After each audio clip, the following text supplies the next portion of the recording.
Mary, can you hear me? Yes, I can. Can you hear me? Yes, I can. Excellent. I like it when things work. Yeah. Are you cold? I'm freezing. I have a few layers on. Yeah, me too. Wow. You think it'll snow? I don't think it's that cold. We've had snow up on our hills behind us last week, but I don't think it's going to snow. I don't think it just doesn't seem cold enough for that. I love snow. I grew up in Chicago. I'm done with snow. Oh, yeah. Yeah, you would be. Hey, Scott Keller, Hello. what's happening these days? Oh, a little of this, a little of that, Oh, working a lot, traveling a lot. I'm not in town much. well, I'm glad you're here tonight. Thank you. Hi, Scott. It's Catherine. Hi, Catherine. Yeah, you don't want to. I love snow too. Growing up in Spokane is like Chicago. You don't want to. You Yeah, don't want to live in it too long. I get it. It's fun until New Year's Day, and then it's like turn it off. I like that. Yeah, I think we all liked it. My friends and I were talking about it as kids and sledding during Christmas break and skiing and having a blast. I'm just over it, but at the first part of March, I am going home for a little snowmobile weekend vacation. Hey, you Well, know what? That's the way to do it. yeah. Go for a Fly in week. and fly out. Yes. And there's no shoveling on your part. Nope. You just go and take advantage of it. That's great. Oh my gosh, I'm trying to get my screens that cooperate here and they're not working real well.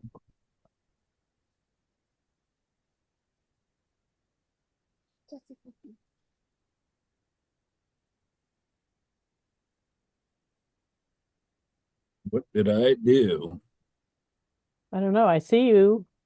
Yeah. That's I moved it to I've got three screens and I moved it to the lower one and I want to move it back up so I can enlarge it and it's not working out. I know you can do it.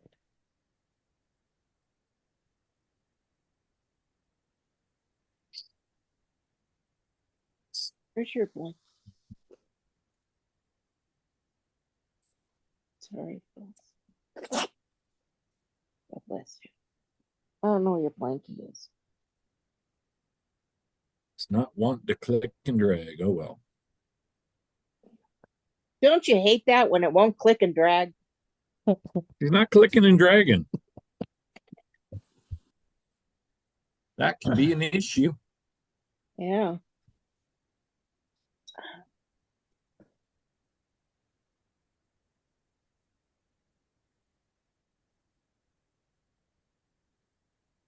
Well, they sure are destroying the hillside behind Uh-oh. me back Okay, you're kind of frozen, on. Scott. And cutting in and out.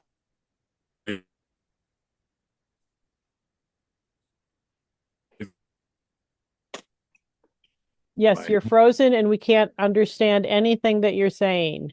It's just a little garbled. Okay. Okay, there you go. Now we can see you. You started moving again too. I've got somebody probably using too much internet in my house, so I've got to tell them to get offline. I've I've had to do that in the past myself. Here, get warm. Nico. Hey, Cliff, how are you? Good. How's everybody else doing? Everybody's so far so good. Nice. Hey, Cliff. Hello. Hello. Hi, Cliff. Hello.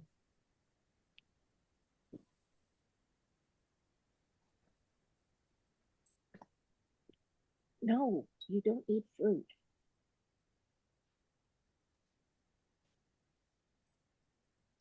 Okay, I don't know where it is. Completely lost. I'm sorry. I know you're looking for it.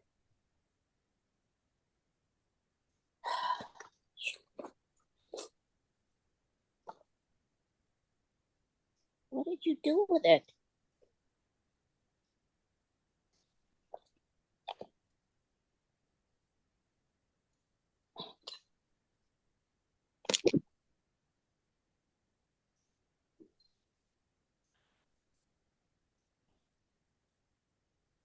Sorry. Come on, Nico, move. Thank you.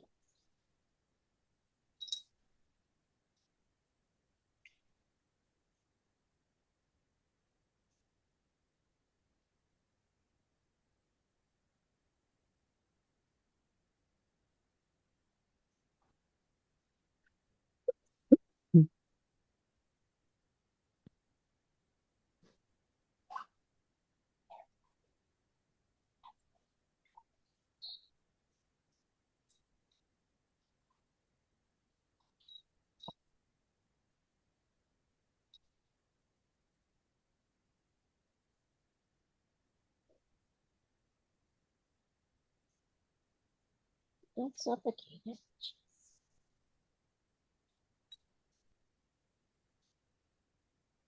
Hey, Cindy, I just made you co-host, so thank you for tuning in. You're welcome. Hope everybody's doing well. So far, so good.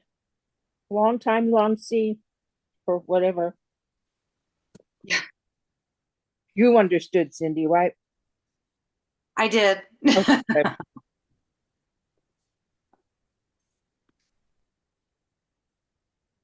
Once I master the English language, it'll be so much easier. Yeah. Oh, it smokes.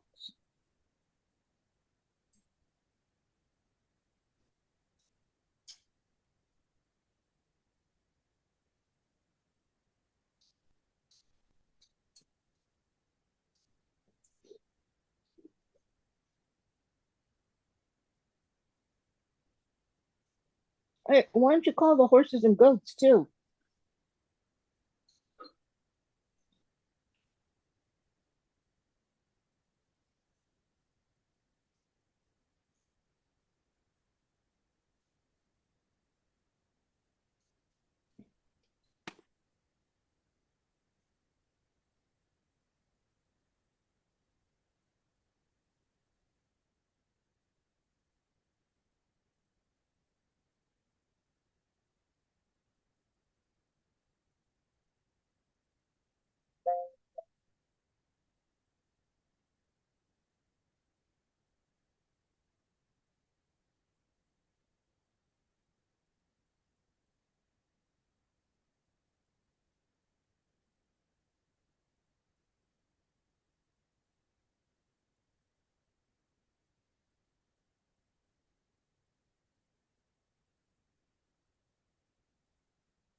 I like your background, Mary. Oh, I blurred it up. It's pretty, kind of like a Picasso.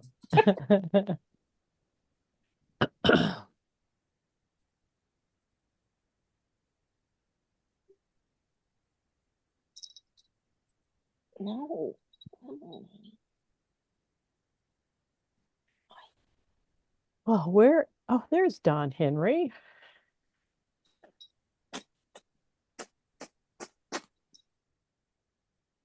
You were getting worried about him, weren't you? I was. I was a little. Yeah, because he's always early. He's always early. He told me to get on early and he was going to be late. Okay.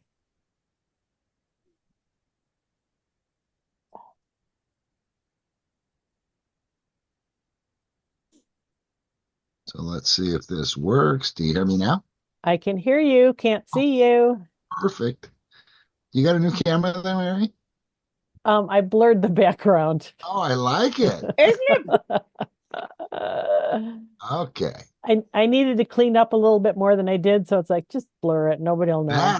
I got to learn how to do that. You know, I can use that daily. So how's everybody doing tonight? Good. Hey. I was a little worried. You're usually early. I know that. It's just I got to had a whole bunch of last minute stuff to get done, and the way this year's going. Yeah. So how's Great. everybody doing out there? Okay. All right. Well, are we ready to start this thing, or what do you I think? am ready. 6:32. Will the meeting of the Agua Dulce Town Council please come to order for the administrative portion? I see that we have an awesome looking agenda for tonight. 3 pages. Thank you very much, Mary. And the first item, I believe, is the roll call. Okay. Dawn Henry, Here. Chris Udall, Yeah. Catherine Segura, Here. Cliff Grimes, Here. Scott Keller, Here. and Mary Johnson. No one is absent. 6 out of 6 in attendance, so a quorum is established. So we got a Yep. full house. That's awesome. Okay. So we do have an agenda before us here tonight. Hope everybody's had a chance to take a look at it. And if there's any changes or modifications or additions, now's the time to bring those up. And if there's not, I will entertain a motion that we accept the agenda as drafted. I'll I will- second it. I'll make the motion. Okay. I'll second it. And seconded. All right. All those in favor say aye. Aye. Aye. Aye. Opposed? Perfect. Okay. Next up, we have the approval of our minutes for our regular meeting, which was held last month, January 8th, 2025. So hopefully everybody's got a copy of those minutes. Thank you very much, Mary. It looks like they were about 5 or 6 pages. Yeah, 5 pages, if I'm not mistaken. So that was wonderful. If anybody has any changes that need to be made or discussed, now would be the time to bring those items up. And if there's not any changes or items to be discussed, I'll entertain a motion to accept the minutes as drafted. I'll make that motion. All right. Looks like we got 2 people jumping in the same spot there. All right. So I'm assuming that that you're going to second it there, Cliff? Yes, I'll second that motion. I seconded it. Okay. Any more discussion on these here minutes that we're discussing? If not, all those in favor say aye. Aye. Aye. Opposed? All right. Great. So we're off to a good start. Council reports. First item up is the president's report, which, as everybody's aware, tonight's going to be our virtual meeting format. And next month also is going to be virtual meeting format. I'd like to mention that right now. We do have Cindy. I don't see Cindy. Is Cindy here? She's here up at the top co-host. Okay, well, I got one of those reduced screens, so I can only see so many people. But Cindy, I'm glad to have you on board. And Cindy's going to co-host our meeting tonight for us. Outgoing correspondence, we had insurance coverage for the Acton Agua Dulce Amateur Radio Club Technician license classes at the Acton Agua Dulce Library. And we sent that out the 8th of February, if I'm not mistaken. So that should be all covered. Incoming correspondence, those items that are of most importance, we're going to find those in our community meeting, which is under item 17B, C, and D. So we'll get to them a little later on in the program here. Miscellaneous incoming and webmail. We had questions concerning potential property purchase zoning. We're getting a lot of those calls. People are out looking at property and they have certain ideas and certain things work, certain things don't work. So we're doing our best to play realtor, but quite frankly, most of the time, if not all the time, I refer them to their realtor. And when I find out that they're not using a realtor, it's a bit concerning because, as we all know, um, it's a little different out here than it is down in Santa Clarita, where they have curbs and gutters and all those other nice things that we never cared for. So, anyway, that's kind of what's going on. The beauty of it is Agua Dulce does follow the same regulations as the rest of the unincorporated Los Angeles County, with the exception of what is covered through our community standards district. And when you go on the new maps that the county has, it shows what standards district you're under. So it's kind of nice. That's a great little app that they have that you can log on to if you haven't visited it. I think it's the initials GIS dot net or something like that. But if you go to LA County Department of Regional Planning, it actually has it in one of the drop down menus if you want to take a look at it. So with that being said, we're going to move right on to the secretary report. If we have a report to be given tonight. And the only thing I have is, I think, Scott, I need to get your signed copy of the conflict of interest statement, and then we're all in compliance. Cool. I will get that over to you. Perfect. Thanks, Scott. We sure appreciate that. Okay, that brings us over to the treasurer's report, which I see Chris is with us. Chris, if you want to elaborate a little bit on that, we'd appreciate it. Yeah, we didn't spend anything last month, so we have as much money in the bank now as we did at the beginning of the month. Oh, that's exciting. Okay, great. So our balance is about the same, if not exactly the same, and the account is about the same. Like what you're saying? Correct. Good. Okay. All right. Anything else to report? No. Perfect. Except for I see that we do need signature cards. Boy, needed that for a while. All right. Well, we will get to that sometime in the future. I guarantee it. With that being said, now we're going to go on to the Association of Rural Town Councils. Was anybody able to meet, go to any of their meetings or to find out what their concerns are or were? I didn't, and it seemed like this month they were really concentrating on that illegal disposal issue. They had somebody from Cal Recycle come in. So, yeah, Mary, this is Quincy Little with WM. Hi, everybody. I Hi, actually attended the ARTC meeting. So it was really gained towards Cal Recycle and what they had found out at the illegal, I shouldn't even say mulch, the illegal waste piles. So they went ahead and took note. They took pictures of what they found, and overall they came up with a plan to try to I can send out the presentation with more of the notes, but basically planning more of the enforcement side. They planned for the LEA to be in charge of finding everyone in connection with illegal dumping and really hiring a new team to do the enforcement side. So it seems like we're getting somewhere. So I can share that presentation with everybody as well. Oh, cool. Great. Well, thank you very much, Quincy. We appreciate you jumping in right then. While you're in the middle of the screen there, what concerns or what preventative measures has Waste Management created in regard to the fire victims with their debris and whatnot? Do you see that do you feel that you're going to get an onslaught of that stuff or to, We actually, that's funny that you mentioned that. We actually had a meeting about that today. So it's kind of in talks. So my landfill manager, Michael Dudley, he did let me know we have been accepting fire debris over at the Lancaster landfill for quite some time, ever since the Bobcat fire, and things like that.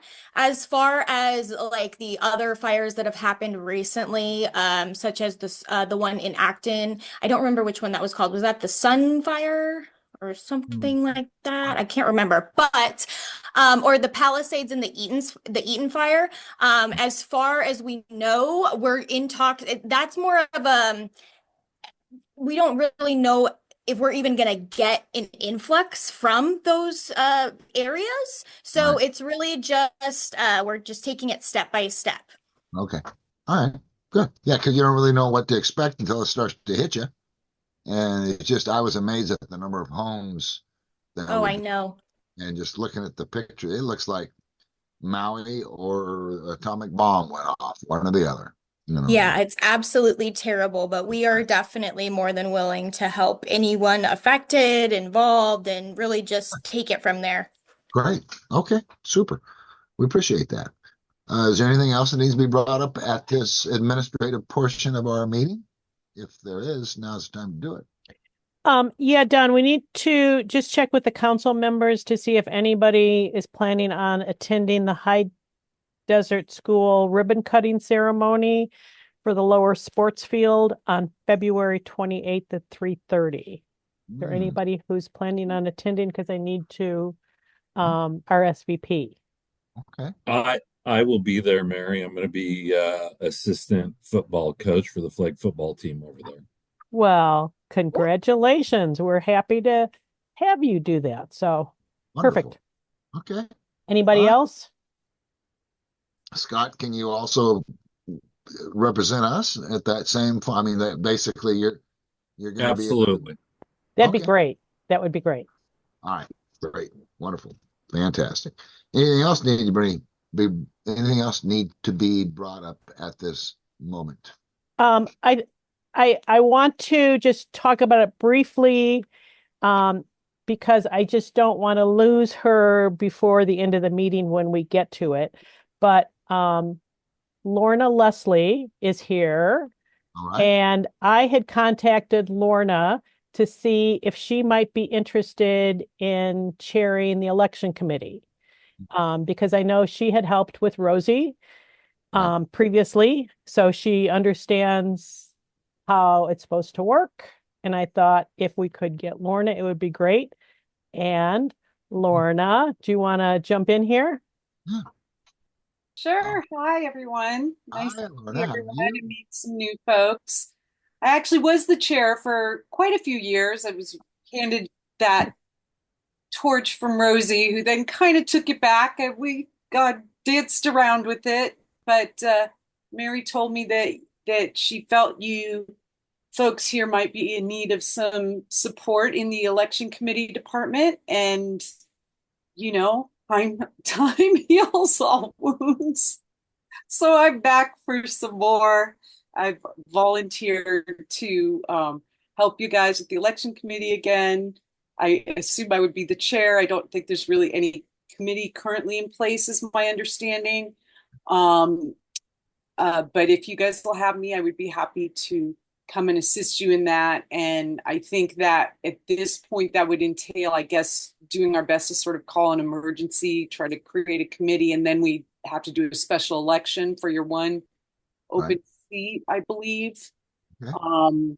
And that, as most of the special elections are, 120-day timeline is what they ask for. So that feels like forever, but I feel like I wanted to jump right in because I feel like we should try to start all of that as soon as possible so that we can hopefully get someone seated to come in and start assisting the council with its duties. So Perfect. Wonderful. Man, that's great. Well, we appreciate you attending tonight. That's for certain. And we look forward to working with you. I mean, that sounds great to me. And I mean, we kind of just handed everything off to Rosie, and Rosie just seemed to somehow always get it done along with the other 300 things she had going at the same time. So as far as the mechanics of it, personally, I'm not too familiar with it, but obviously you've been on board before, so you're more familiar with it as far as what actually has to happen. So that's wonderful. I'm glad that you stepped up and that we can work together on this.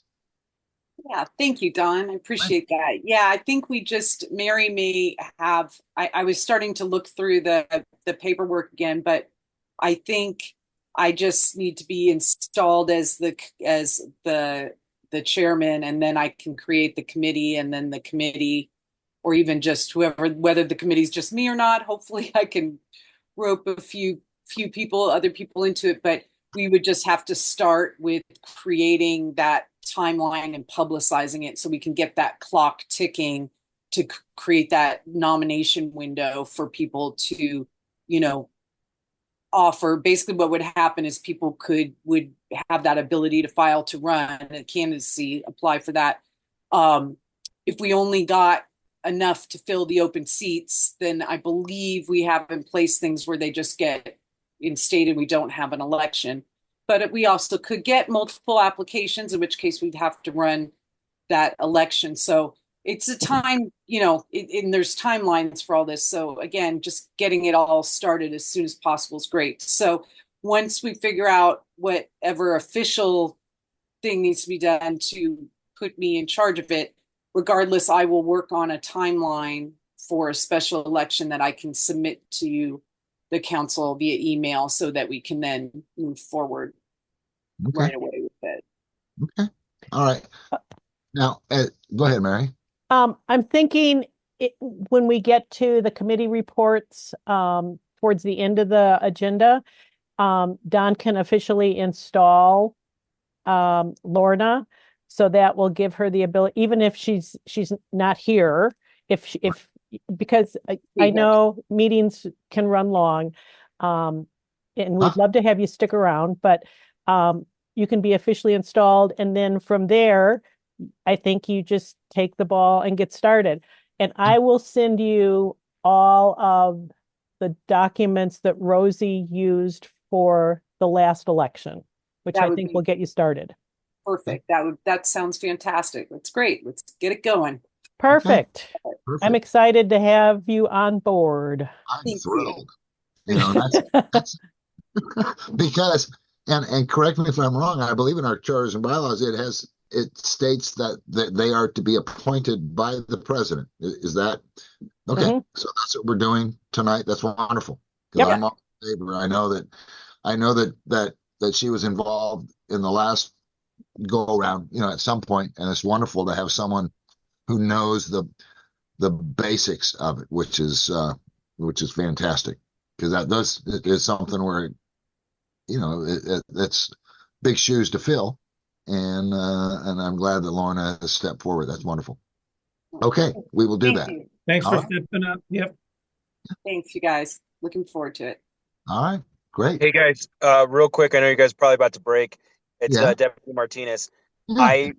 I'm gonna try to jump back on, but you're gonna have to skip me for now. I'm in Wrightwood doing evacuations, and then I will be back in we're almost done, so I might be driving and I won't be able to get to you guys, but I'll jump on the meeting. I'll let you guys know I'm there.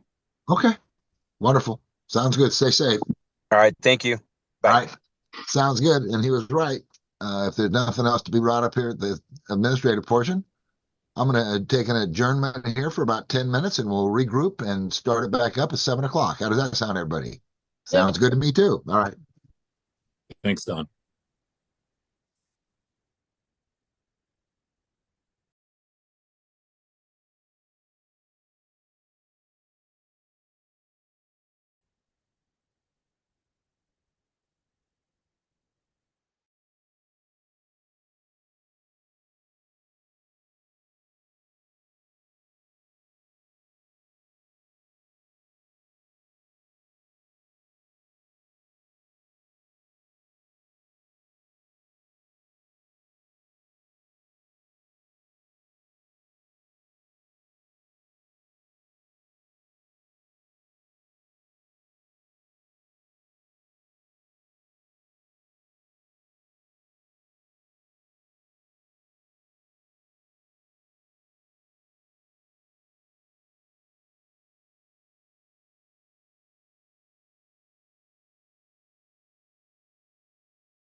So it looks like it's just about the 7 o'clock hour. And being that, I would like to call this meeting to order. This is our February 12th, 2025 meeting of the Agua Dulce Town Council, the community portion of the meeting. And I would like to open up the meeting with Scott Keller, if you're able, to lead us all in the flag salute. Absolutely. If everybody would please place their right hand over their heart. I pledge allegiance to the flag of the United States of America and to the republic for which it stands, one nation, under God, indivisible, with liberty and justice for all. Thank you, Scott. I appreciate that. And with that being said, I would like to remind everybody that we are having tonight's meeting virtually via Zoom. Thank you, Mary. And we also have Cindy Grimes as our community volunteer. She's going to co-host the meeting. So if anybody wants to record the meeting, feel free. You need to press the record icon and then request permission in the general chat, or you can direct message Cindy Grimes if you wish to. All right. And with that being said, we're going to move right on to the agency reports. We've had a short report from Deputy Martinez, but we're going to call on him again, see if he's available. From the Los Angeles County Sheriff, Resident Deputy, Deputy Martinez.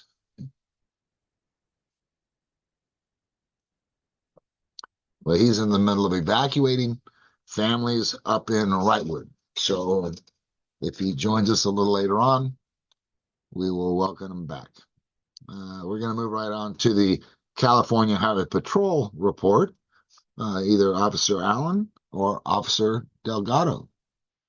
If we have either one I'm of them. here. I'm Right. here, guys. It's Officer Allen. How's the volume coming through? Great. Loud and clear. All right. Yeah, I just pulled over. I'm actually driving back from the Palisades, too. I've been there all week. What? So I'm out of area as well. So last month was a little busy for everybody, for us, and you guys as well, Santa Clarita area. The stats, both crash-wise and citation-wise, do reflect that. So if we were going with the traffic crashes, the adjacent areas that aren't part of any line beat in the county area only had 6 injury crashes, no hit and runs or property damage, no fatals. Sierra Highway had only 3 injury crashes reported to us total. That's it for the month. Soledad had 1, which ended up being a patrol vehicle crash. I'll explain later. Rest was out of it. Nothing on Sand Canyon or Little Tahunga. 2 crashes on Bouquet Canyon. Let's see. Agua Dulce Canyon had 1 injury crash and 1 hit and run crash. And then the freeway crash wise is very low as well. Both northbound and southbound were sub 10 crashes each. The traffic citations in the area, like I said, the units were kind of spread thin throughout the area, going through Eden Fire, the fire up here, as well as Palisades. So that being said, there were 12 citations in the unincorporated area, not including one of the line beats I mentioned after this. Sierra Highway only had 2 citations. Soledad had 2. Sand Canyon, Little Tonga had 0. Bouquet Canyon had 2 citations, and then the freeway northbound side by you guys north of Soledad to Ward was 86, and then the southbound side from Ward to Soledad was 160. Rest wise, let's see, 200. So that county areas is 1 DUI arrest, 1 warrant arrest, no arrests on Sierra Highway.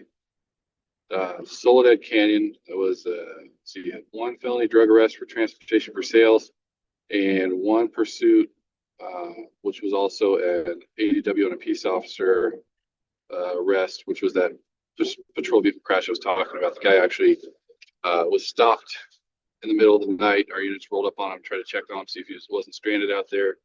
And the guy rammed the patrol vehicle several times before fleeing. We think it was trying to disable the car before he took off. Ended up having a no bail warrant, as well as some other things going on. Sand Canyon, Bouquet Canyon and Agua Dulce Canyon had nothing going on there arrest wise. The freeway northbound side, 2 felony arrests, firearm related, 1 reckless driving arrest that ended up with a child endangerment as well as some fraud that's coming out of that as well as 8 DUI arrests. The southbound side had 2 pursuit arrests, 1 stolen vehicle, 3 DUIs, and 2 warrants. That's about it for the stats for last month. This month, since I'm on the line, we've been 2 weeks into it. I got a complaint, or our office got a couple complaints about some abandoned RVs on Sierra Highway south of Oak Street. They haven't been dealt with yet because we've been spread kind of thin, but we are hoping to get them, all 4 of them, out of there by next week. This time, they should be gone. I'm not exactly sure who called it in, but I appreciate it. We're going to take care of it as soon as we can. That's all I have, unless you guys have any questions. Okay, sounds good. Anybody have any questions for Officer Allen? If not, thank you for taking the time to be with us tonight, and thank you for the report. We appreciate it and hope things get wrapped up down in Palisades and you can come home. All right. Well, I'll be around in case anyone has any questions later. I'll try to stay on as long as I can, and my email is always available. If you have any questions like the RVs or anything like that, they can just come direct to me, and usually I'll be able to address them a lot faster than a patrol unit. Fantastic. Great. We appreciate Hello, Officer Allen. Don there. Can I just ask Officer Mike Camera and Colleen Camera here? Did you get a notification of a traffic on Escondido Canyon Road? It was a 2-car TA, and basically a rear end action. People were pulling out of Vasquez Rocks, and one guy was flying down Escondido Canyon Road and rear ended another vehicle, which caused 2 transports. That basically happened right in front of our house here. I was wondering if you got any report on that one. When was that, sir? Approximately January 26th. Okay. It's basically right in front of Vasquez Rocks. Okay. So I pulled these stats shortly after the month started, so that may or may not have been done yet based on the amount of injury and stuff like that. It takes a little bit of time. Okay. I can definitely double check on that for you, and I can get back to you about what happened. Obviously, I can't tell you the I understand specifics on the injury and because stuff of like HIPAA, that. you can't. I just wanted if you just had that on your report. That was okay. it. For sure. I'll double check on that and I'll let you know. Wonderful. Okay, thank you. Okay. No problem. Anybody else? All right. Thanks. No problem.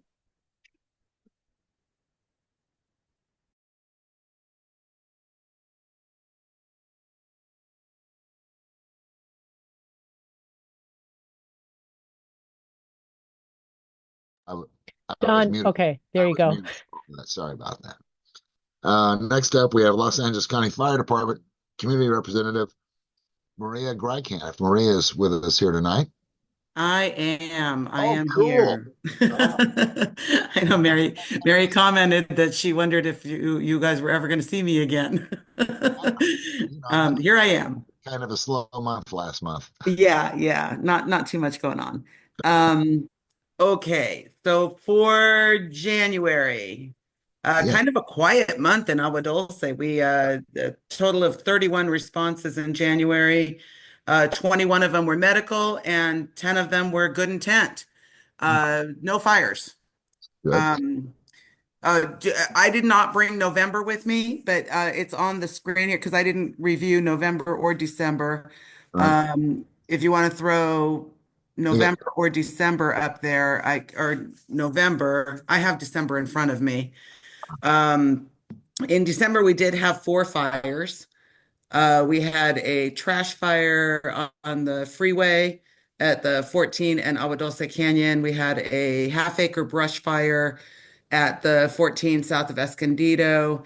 And then this one really interested me. On the 24th, there was a small spot fire, and when the address popped up, it was the Women's Club, because I know that address.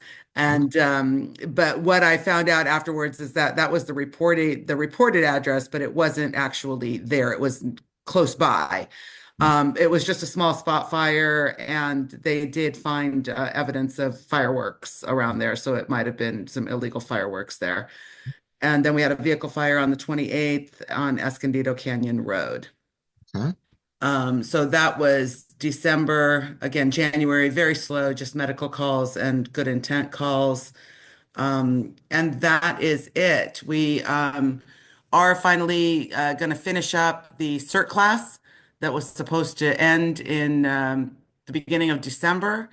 We did not get a chance to do that because of the Franklin fire, and then the Eaton fire stopped us from doing it in January. So we are finishing up our CERT class on February 25th. Chris, if you're listening, I'm not ignoring your email. I did see your email, and yes, I am going to talk to Scott about coming to that drill if he can for the to recruit possibly for the Antelope Valley CERT as well. We had some interesting things go on in both Palisades and Eaton fires with respect to CERT. Early on in the incident, I was trying to identify and kind of get on top of and ahead of how we might possibly be able to use CERT members in this type of incident. It got very challenging in the beginning because there was so much going on and it was so hectic and there were so many people doing so many different things that in the beginning it was almost as though injecting CERT, we didn't quite know where to put CERT and to be able to do something that wasn't already being done by a ton of other people. And when then we started thinking about our repopulation efforts, when our repopulation efforts started, that maybe there was a way that CERT could help out in that. We're still trying to refine and define different ways to use CERT. It's very simple when it comes to the earthquakes, and that's primarily what CERT is focused on.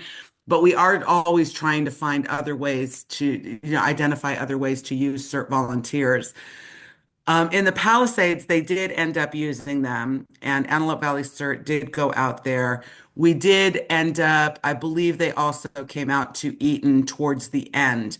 The difference between Palisades and Eaton was when we started to do the repopulation efforts in Palisades, it was set up in such a way that CERT could have an actual reporting location and a resident check-in area. So that worked out well. And I'm getting a list of kind of an after action to help us in the future for, if this comes up again and how best to use CERT. In the Eaton fire, it was a little bit more challenging. And that was because the re-entry points for the residents, because we had to let them back, we had to get them back in, and we were trying to do it sooner than later. But all the re-entry points were in areas that the incident commanders had concerns because the areas were still so toxic. And the areas were still a little bit smoky, and the ash and everything that was around. And part of the thought was, can we, in good conscience, take these volunteers and put them in this environment? And even though we would put them in masks and all of that, it was a little bit different when we repopulated Eaton than when we repopulated Palisades. So I think they found a formula in Palisades a little bit quicker than we did in Eaton. What we did finally devise something for the Eaton fire, and I believe Antelope Valley CERT did get involved at some point. I ended up having to leave the incident for a few days. But when I talked to Carmen, Carmen said, yeah, they were all set. They were all done, and they were going to be coming out. So the good news is that we think that we have identified uses for CERT in incidents like this. I see a note from Chris here, but it's partially cut off. So let me see. We're under high wind warning, and SE was shutting power off. When a brush fire broke out and unable, yeah. Yeah, there were a lot of different things to consider for using CERT in these types of incidents. The easiest way to use them is command post support, but we didn't need that in this particular incident because we had a ton of command post support already. So that didn't work out. But I'm still working on that, and I want to find a way to inject CERT into incidents other than earthquakes. Because earthquakes is the no-brainer. Right. Wonderful. Yeah. Well, and I think these fires kind of caught everybody by surprise, and it's halfway between panic and chaos, I think. And it's something where until the winds die down, you don't know where the thing's going to go. Yeah, So, it was awful. That first night was just awful. It was in the Eaton fire, we had 80 to 100-mile-an-hour winds sustained all night long. yeah, And the only real thing that stopped that fire from getting any bigger and taking out even more of Altadena, because it took out quite a bit, was that the wind started to die down. And that was the only saving grace. wow. Well, we appreciate the efforts you put into it, Maria. And we know that CERT definitely will get involved somehow. I think, we learn as we go along. And it's something where you definitely don't want to put them in harm's way. But if it's something where they can help out, I'm sure they would feel that their training is being put to use. And I think that's the only reason why they Yeah. want to get the training. So, Yeah, I did get a long text message from Scott Polgar during the incident. And he did activate AV CERT, and they were working out of the Lancaster YMCA, and they were sorting donations and doing all of that, and then they were getting them over to the Pasadena YMCA for distribution there. So that was yeah. they made good use a little earlier on before the repopulation efforts began. So they started doing that, and I'm glad that they found a way into that because I couldn't. That wasn't something I could coordinate. Yeah, perfect. All right. Anybody have any questions for Maria? Well, Maria, we sure appreciate you taking the time to join us here tonight and give us the update report. We know you've been through a lot the last 45 to 60 days. And I think if anything comes up, we'll definitely track you down. We've got your email posted, and we will stay in touch. And I did mention that the final drill had been rescheduled. I'm not sure I ever shouted out the date of that, but it is Tuesday, February 25th. Okay. Anybody on the call here who's listening, if you are available and you want to see what CERT is all about, and what the students have been learning to do, we do a full-on disaster drill. It's an earthquake scenario, and we could use victims. So if anybody would like to be a victim, and have, some broken arms, broken legs, cuts and bruises, we're not using makeup or anything. We're not going to mess you all up. But that will be at 6 p.m. at the Women's Club. And any victims that we use, you'll probably be done by 8 o'clock or so. And anybody who wants to come out and participate and be a victim for us, the more the merrier. We'd love to see you. Yeah, Chris says in the chat, I don't know if you've noticed it there, but he said he's got some victims lined up also. Yes. So it's Chris, great. thank you. You do an awesome job in recruiting victims for me. I love it. Thank you so much. Awesome. So yeah, again, victims from 6 to 8. The class itself is from 6 to 9. Anybody who comes as a victim, you're welcome to stay and watch them graduate, but you'll be done by 8. That sounds good. And it's the 25th, which is Tuesday. It's a week, 2 weeks from yesterday. Yes. Great. Sounds good. Thank you very much. Appreciate it. Thank you. Hello, Maria. This is Mike Kammerer here with Colleen Willie. Hi, Don. I don't know if I should bring this up in regards to, talking about, I talked to you a week or so ago regarding the Agua Dulce disaster planning and then emergency preparedness. I'd like to offer my assistance if you need some help putting that together.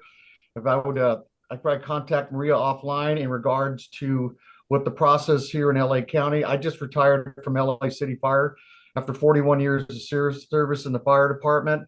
So I'm retired now, and Colleen says I need something to do. So Well, whatever I could certainly put you to work in the Agua Dulce community. I would love that. So whatever I can do to assist with that, I will contact you, and then also Gary, and then also Chris as well, and offer Okay, my Mike, assistance. do you have my info? Or you want me to put my email in the chat? If you could put it in the chat, that would be perfect. I will do that right now. All right. Thank you very much. All right. Thank you, Don. Thanks. All right, thank you. Sounds good. Next up, we have our Agua Dulce, Acton Agua Dulce Library report from librarian Jim Wall. Jim, are you here? I am. Good evening. Good evening to you. Good to see you guys. Short report from me tonight. Just going to highlight a couple of programs to start with. On Wednesday, February 26th at 3:30, we're going to have a STEAM program for kids where they're making doing marble runs. So they make channels and tracks for marbles to go, and they see how fast they can go and all the physics behind that and whatnot. So that should be a lot of fun. Next big thing we got coming up, it's called Anime Your Way. It's going to be March 13th at 4 p.m. And I've got an artist coming, and he's going to be teaching how to draw anime. We had him a handful of years ago. He was real popular. So if you went to that one and need a refresher, come on by, or if you just want to learn, it should be fun. So I've got those going on. I want to mention I do have a holiday closure. We're going to be closed Monday, February 17th for President's Day. So library will be closed down on that day. And the last thing I'm going to mention is I know you all know that we have the COVID tests we're giving out, those the rapid ones, we're still giving those out. In addition to that, now as a result of the fires, the board of supervisors wanted the libraries distributing N95 masks. So I also have those available if you guys if anyone needs some. You can just stop by the library and grab up what you need, and you'll be good to go. Right. So other than that, unless you guys got questions for me, that's what I've got. Well, let's see if we do. I think we're looking pretty clear. May I say something? It's not a question, Catherine. What, pardon? Jim? Yes. I just want to thank you for the COVID tests, because friends of mine got really sick and they were desperate to find COVID tests. And I told them to go to you. They got them, half their family had COVID and the other half they were exposed. But thank you. I'm really glad to hear that they were able to be used and so useful. And I mean, I'm sorry they all had COVID, but I'm glad they could at least come in and get the tests and find out. And that's why I have them. So yeah, they had no idea. They were thrilled. So I wanted to thank you for them. And the price is right too. That's good. All right. Fantastic. All right. Thank you, Jim. We appreciate it. Thank you. Next up, we have from the Department of Public Works, Josie.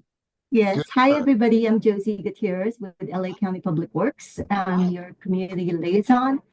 And just an update on the multi-way stop sign study for Agua Dulce Canyon Road and Davenport Road intersection.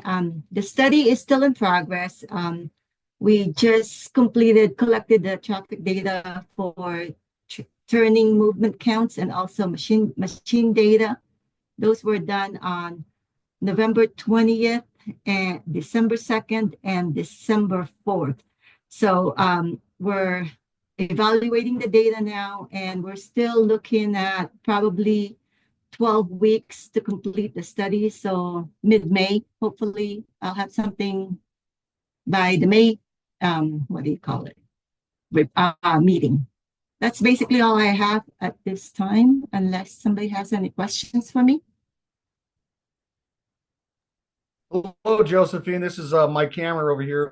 Just got a quick question in regards to you're right here in front of Vasquez Rocks. It's Escondido Canyon Road, and it's an Autobahn in front of that, across the street from on that road itself.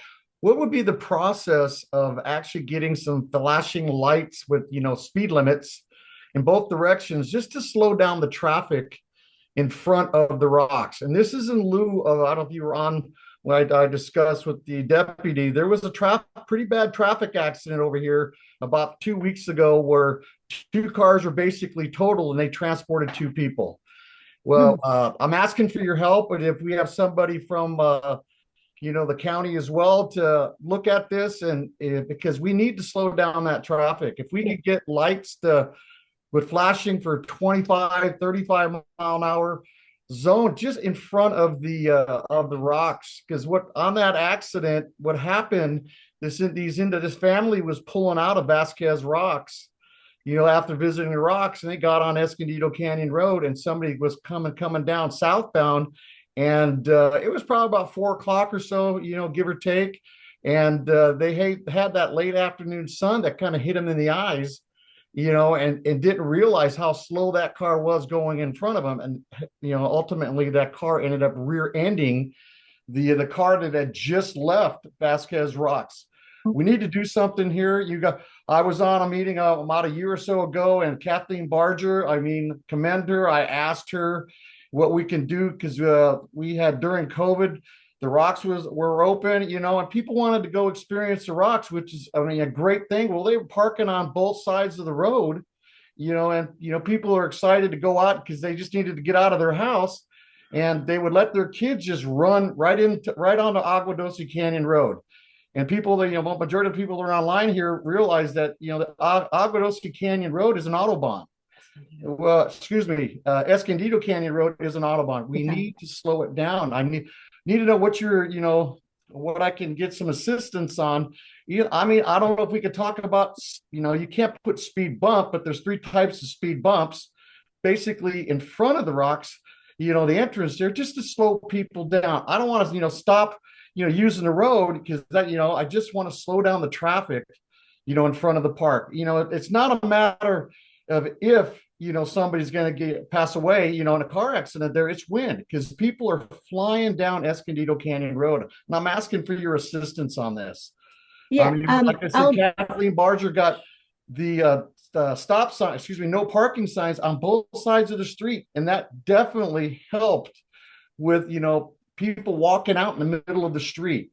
So I'm asking for your assistance. Thank you. Yeah, I will forward your request to our traffic investigations group. They'll take a look at it, and most likely what's going to happen is they'll do a study. But I will, if you don't mind, if you could maybe put your contact info in the chat, so in case they have follow-up questions, they can contact you directly, or I can forward you, put my contact information in the chat, and you can send me an email. But basically, I took down some notes, and I'll go ahead and forward that to our traffic investigations group. I greatly appreciate that. If you can put your information in the chat, I will reply back to you. Okay, great. Thank you very much. Thank you, Don.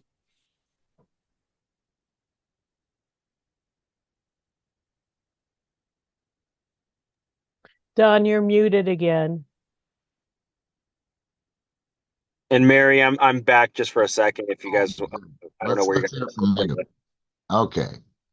Okay, Deputy Martinez is back if we want to go with him.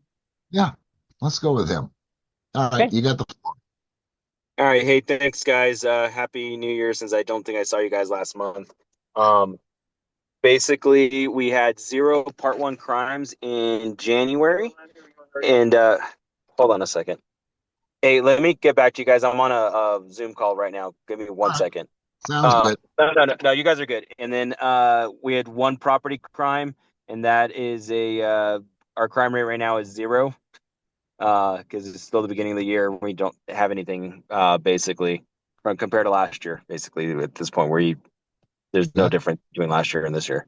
So, I don't know if CHP was on, and I heard about the speeding things. I'll reach out to them and see about doing some enforcement out there. And you guys got anything for me? Yeah, I think we're clear, but let's see. I don't see any hands up. All right, fantastic. Orlando, I'm back. I had to log off for a second. I closed my patrol car down. I kind of glitched out on the sound. Where was the speeding at? Escondido. It sounds like the last resident's having a lot of issues down Escondido by the rocks and stuff. So a speed trap there would probably be fruitful.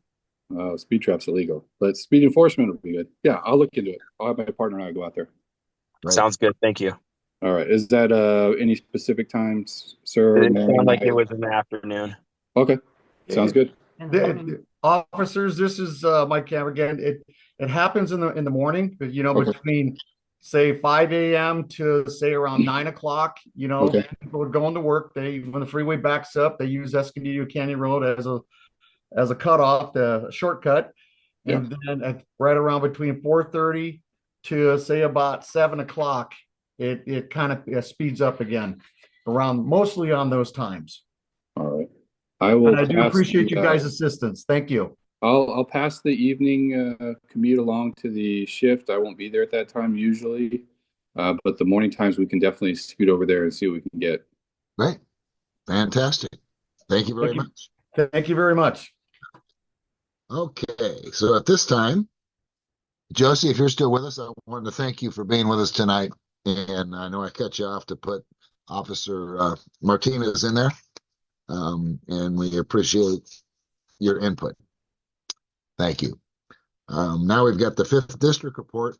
Stephanie English, if Stephanie's with us here tonight, or her helper, Isabel. Hi, Don. All Hi, right. everyone. It's gonna be me tonight. I don't have too much for you. The supervisor's been extremely busy and pulled in every direction. She's got so much going on with the recovery of Altadena and her being the chair. She's, kind of overseeing different things too and involved with the Palisades as well. So she's just getting pulled in all kinds of directions. And our annual budget hearings also started this week, so she's just so busy. So I don't have anything too much to report. She started the new Altadena Recovery Commission, so we're kind of trying to get the ball rolling on that, which is basically gonna help her to see what she can do more to help in Altadena and get different resources and help and advice. So that's kind of where we're at right now. Yeah, right. All right. Does anybody have any questions for Isabel? I don't see any hands up, so we appreciate you taking the time to come to our meeting tonight. And if anybody's got anything, if they remember when the meeting is gone, we've got your address and phone number and everything, all kinds of ways to track you down. Perfect. I'm always available. Thank you. Thank you very much. All right. Next up, we have Assembly District 34th Assembly District, Assembly Member Tom Lackey. Tom, I don't think he's here, but is Anna here by any chance? My name is Angela. I'm a field representative for Assemblyman Lackey. Okay, great. So we don't have a lot of updates right now. We're still working on his bill package. That should be finished by February 22nd. So we'll have better updates after that. We did just have a meeting with Caltrans regarding all of the work being done on the 14 freeway. It was published in the Antelope Valley Press. We're working on safety and the traffic concerns, as well as getting some more information on the 14-138 interchange. So that's all I have for now. Okay. Thank you, Angela. Does anybody have any questions for Angela? Yeah, I actually would like to talk to Angela about AB 303, which is yes, that is the best storage. Yes. So Yes. I So have got all of your guys' inquiries, and the assemblyman is absolutely on your guys' side. We know how dangerous this is. He's been very loud about storage facilities and these batteries. So he knows what's going on, and we're keeping an eye on everything. And the updates have already been given to Sacramento. okay, because you're in a much better position than we are to get action on this. So absolutely. And just so you know, he is near the mountainside in Palmdale, and he understands. He's been evacuated because of fires in the past, and he's working very diligently again on public safety this year. He's on that committee once again, and he will always fight to make sure that we're safe and that things are being changed to help prevent fires, and that we're going to work towards making that safer for the storage facilities. And we're trying to figure out what's going on with these SCE power supplies that are starting fires. Perfect. I see one hand that's up in the air right now. It's Jackie Air. Jackie? Hi, can you hear me? Yes, you're coming in loud and clear. Great. I also wanted to reiterate Mary's point about AB 303. The Acton Town Council sent today a copy to Assemblyman Lackey of our letter of support that we sent to Assemblywoman Addis, who's the sponsor. And we'd like Assemblyman Lackey to, you know, if he could even co-sponsor it with her. I don't know if it's too late to do that, but to try to get other assembly people and senators on board to support that. So I want to make sure you got that letter. I think somebody from your office replied, but it's just really important because it will ban BESS in high fire hazard areas, among other things, and it will require a 3,200 foot setback from sensitive uses, which includes residences. Yes, I actually was the one that did receive that letter today. I do check the assemblyman's emails while he's in Sacramento, and we have a record of it, and it was forwarded to our legislative director. Great. Great. Thank you so much. All right. Absolutely. Jackie, Oh, we have one are other you question. still there? I'm here. Is there any way that you could forward a copy of the letter that you sent?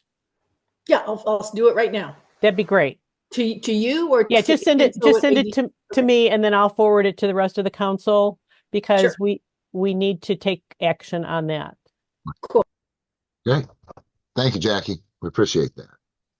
Next up, we have the 23rd Senate District, Senator Suzette Martinez Valadares, and her representative tonight is Jack Daniels. Nope. Jack Daniels' son. Jack Danielson? Is Jack here? Nope. Doesn't look like it. Well, if he shows up, we're going to come back, listen to him.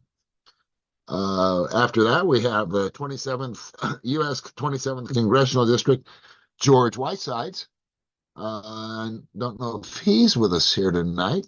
He was going to try and make it, but I believe McKinley McConnell was going to try and make it also. I think Maria Unzueta. Perfect. Yeah. Yes. Okay. Hi, everybody. The congressman tried to make it, but I think he still might be at an event right now. He's in DC, so he sends his apologies. We were texting right before this. I just hopped on here to make sure I introduce myself on behalf of the congressman. Thank you so much for inviting us to participate. Looking forward to being connected and having an open line of communication. Any issues you have that are related to federal issues, we can help out with casework and anything else, however, we can support. I'm the congressman's district director. We have 2 offices in the district, one in Santa Clarita and one in Palmdale. But I'm looking forward to building a partnership here and getting up to speed on the issues the community is facing, in particular with any federal priorities you might have. I'll make sure and include my email in the chat as well as my direct number. If you have any questions, always feel free to reach out to me. Great. I see one hand that's up. Jackie? Hi, sorry, I'll stop crashing this party, but I wanted to ask Ms. Unzueta, thank you so much for, being here. We've seen in the past that Congress can actually play a big role in addressing the best concerns. And we'd like to collaborate. I'm sure Agua Dulce Town Council would too, but certainly the Acton Town Council would like to collaborate with Congressman Whitesides to address this issue. A lot of inroads were made over the last couple of years on this issue, and I know Acton was pretty active in those matters, so we'd like to continue if that's possible. So, of course, yeah, I caught that you all sent a letter. If that's something you can forward to me, so we can sort of pick up where the advocacy ended with the last administration, we'd be happy to get up to speed on that. I myself have a little bit of background information on the BESS facility. So if there's anything you'd like to send, I just finished school last year, so I'm still in study mode, learning all the super specific issues that the communities in the district face. So I'm happy to connect, and then we can maybe set aside some time for you all to talk about it with the congressman once he's when he's in the district, or we can set up a Zoom. That would be great. I'll send you that information. Thanks. Wonderful. Perfect. Thank you. Wonderful. Okay. Glad. Next up, we have 27th. No.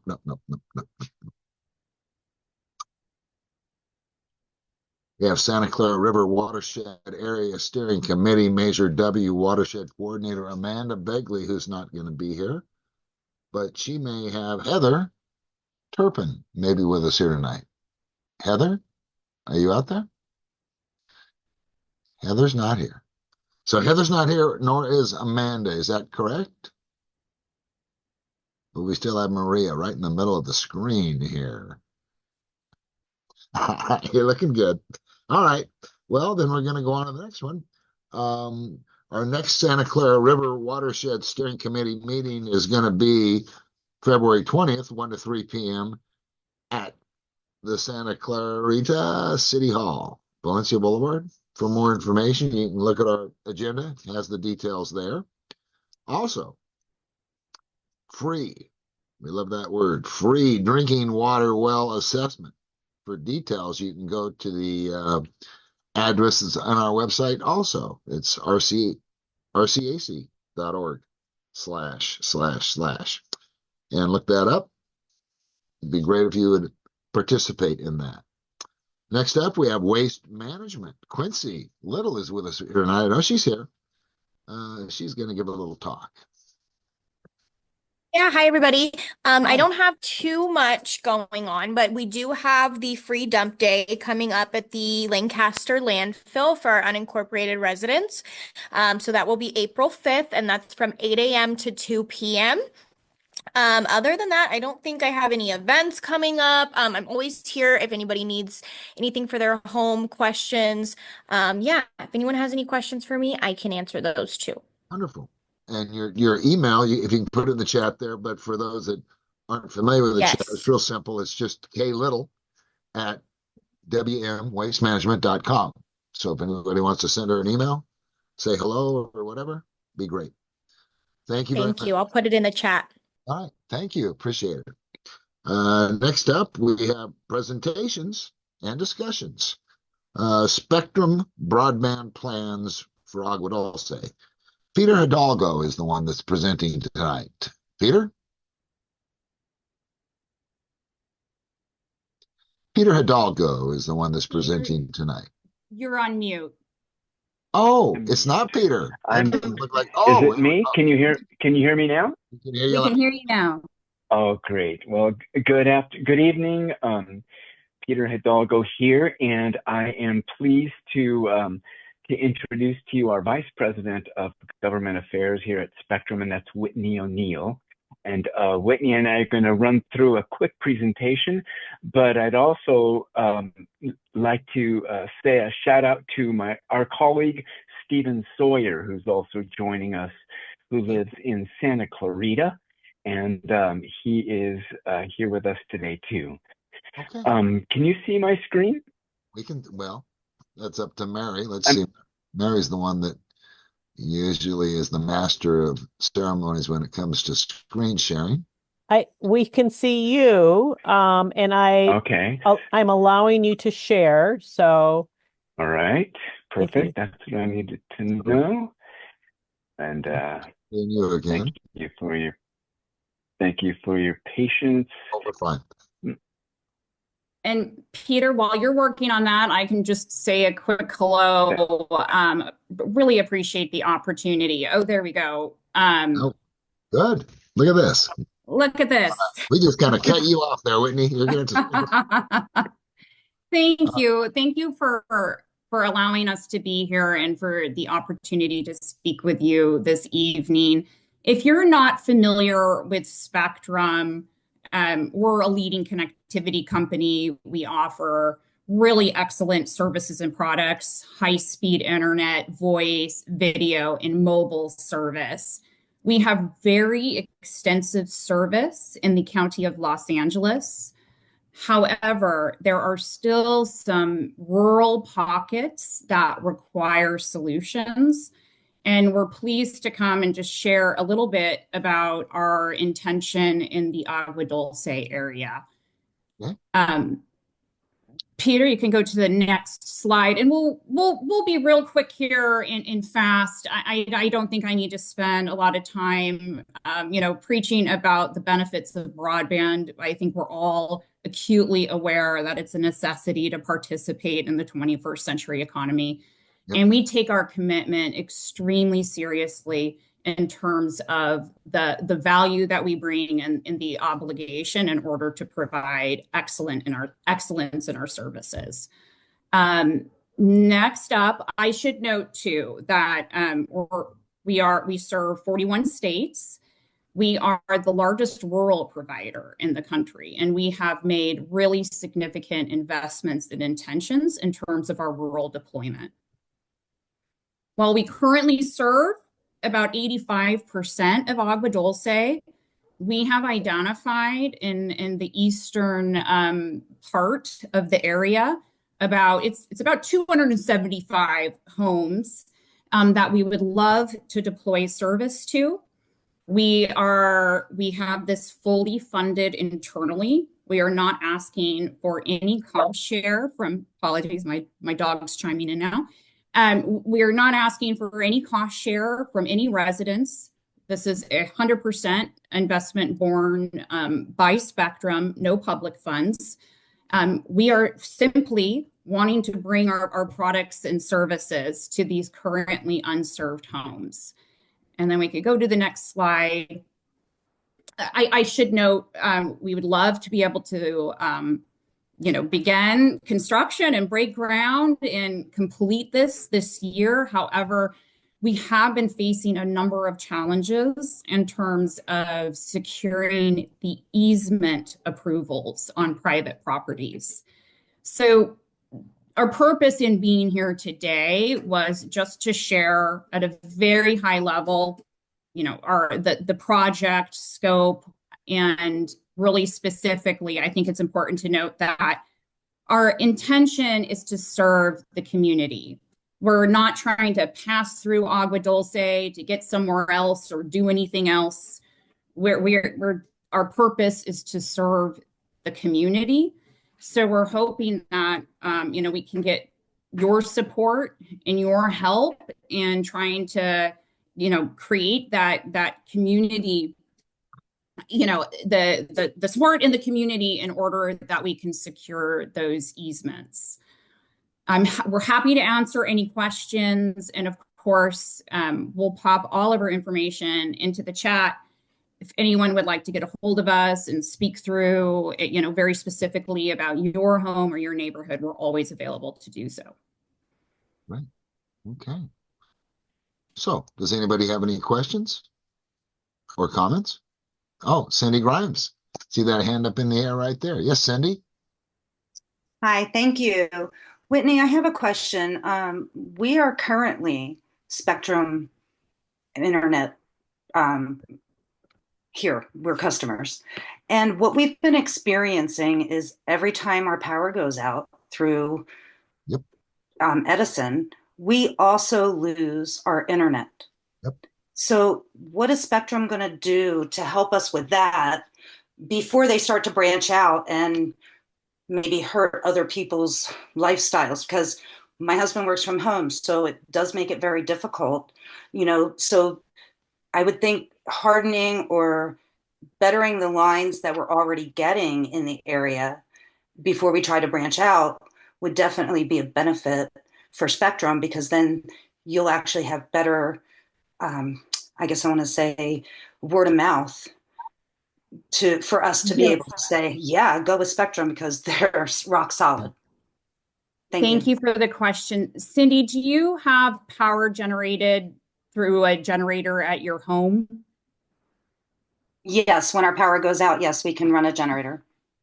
Okay. We'll make sure to get your contact information to follow up with you on that. Essentially, our services do, of course, depend on the power. So in particular at the home, of course. So we'll grab your information here and we'll follow up, because if you could provide your address as well, that would be very helpful. Whitney, why don't you Yeah. share?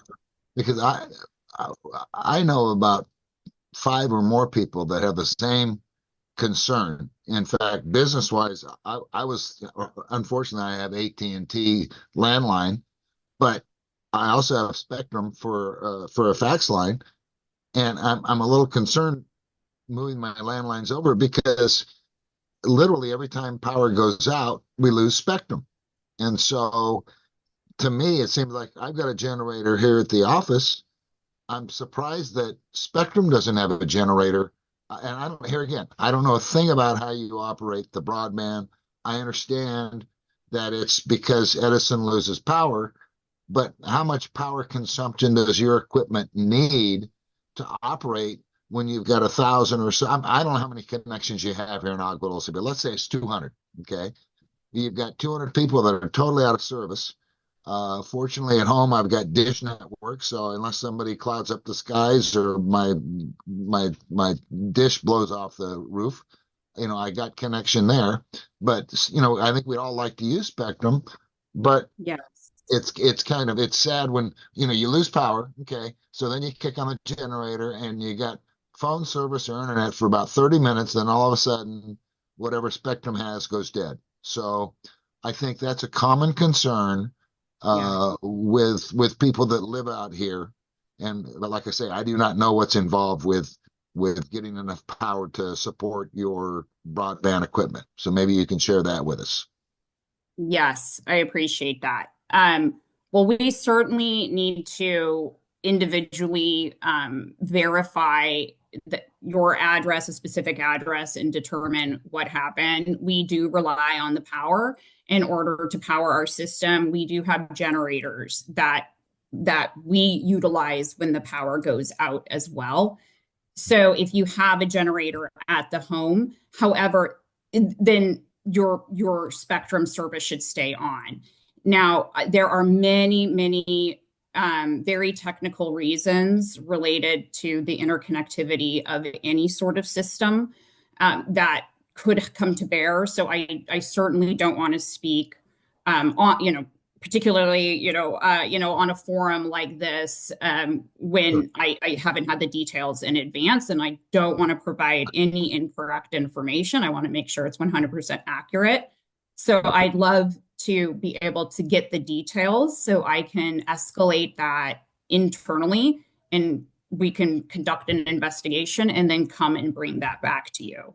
Great. That sounds Yeah, I think, Whitney, what we're looking for is what is your battery backup?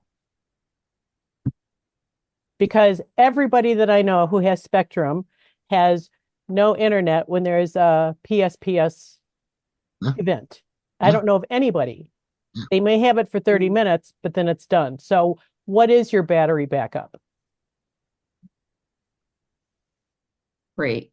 Well, yes, and just as I noted, because I did not come with specific information to share tonight, that is something, and it's a very sensitive issue, as you can imagine, with the fires. So I would love to be able to come back and report back to you what I learned specifically about your area and the power. Okay. All right. Well, it is widespread. I would, I said 5. I'll bet you there's probably 50 to 100. So it is a big concern, Whitney, and we understand you came with a presentation of something totally different, but we thought, you know what, Whitney needs to get unloaded on. So we chose. No, that's fine. And just to clarify, and I think that this would be really helpful, and we'll make sure we take down anyone's information here. Can you just, folks can clarify too, if you don't have a generator at home, obviously your modem and router is not going to work. There's probably 500 generators out here in Aguadulce. Yeah. So we're used to the PSPS. Yeah. Either we have the Tesla backup batteries or we have a generator, standby generator. So it's something where, definitely the modem is getting power. Everything else, the lights are on, refrigerator's cold, everything else is working in the home. And even Spectrum seems to work for about a half hour, but then it just kind of goes away. And then oddly enough, it comes back on when Edison resets the power. So I know somehow it's connected in with Edison power, but it seems to me, and unless maybe it takes 10,000 megawatts to run your broadband, but to me, it just seems like, I don't know. And that's why I'm looking to you as a professional. Yes, absolutely. And there are other safety issues that come to bear as well in the operation of the generators as well, that again, I don't know the details on, and so I don't want to speak to it and want to make sure I have accurate information. Perfect. Yeah, and the only reason why I'm kind of hitting on this is because you came to us looking for support, and it's hard for us to support anything that we don't know is going to work during PSPS because we're living with it. Many of us have got generators, like as Don said. We're taking the steps to keep ourselves informed, and I'm on a system that is not Spectrum that has great battery backup, and I don't lose internet. So I know it can be done. Go creative wireless. Okay. All right. Great. Okay. Hello, Thank Whitney. you. This is Mike Cameron. I just got one quick question. Is when you lose power, I was always under the impression you won't lose your landline. And I lose my my landline, and this is every time the power goes out. So I'm debating whether to keep my landline. I have Spectrum, and I have a landline. I have a cellular number, and then I have my landline, and I just use that basically for emergency purposes only. But when the power gets shut off, I lose my landline. No. So I'll put my information in the chat. Let me know if I need to keep the landline. If you're saying that we could possibly get power via a generator to power up the system, in our area during a power safety shutoff, that would be greatly appreciated. Thank you very much. Wonderful. Looks like Jackie's got a question up there in the corner. Yeah, Jackie. Yeah, I'm kind of troubled by what I'm hearing because this was a big problem in 2019 during the tick fire. And the PUC stepped into it, and there's federal requirements, federal statutes, and FCC regulations that require companies like Spectrum to maintain, I think it's either 48 or 72 hours of backup power at each of their towers. And none of the suppliers did that in 2019, and people almost died because of it, because they had Edison cut power for 4 days. So and Edison liked to. And I'll be honest with you, Spectrum and other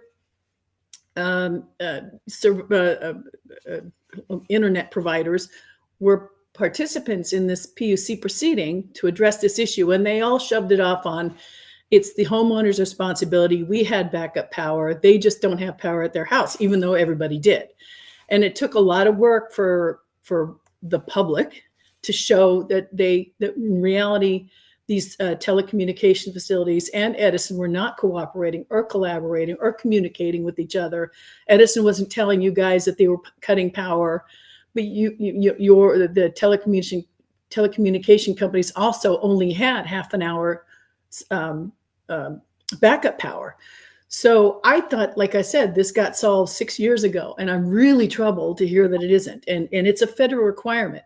And so this needs to get fixed really fast. And so it just really bothers me. And we have, if you want to hear about what went down in 2019 and 20, I'm sure people in Agua Dulce and certainly in Acton can tell you, but this is not right. And it's a federal requirement. So, maybe we'll be talking to Ms. Unzueta again. I don't know.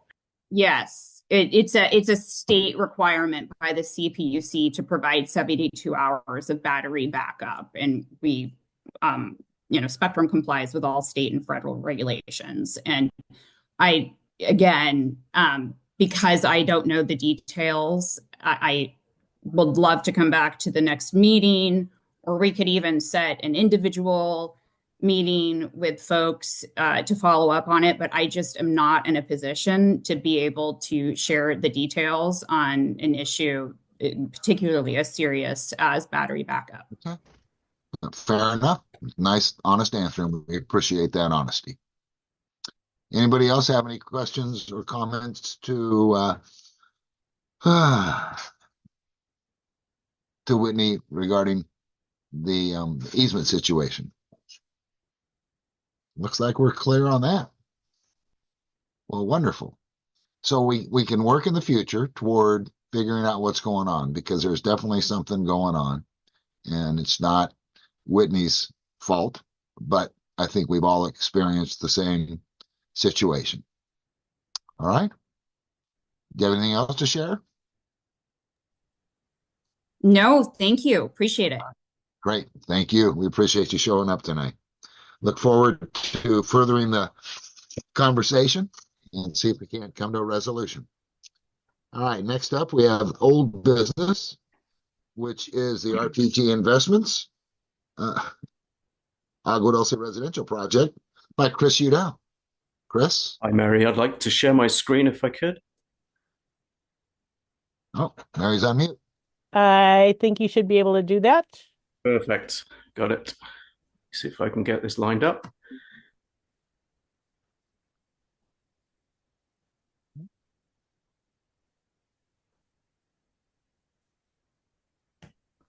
Okay.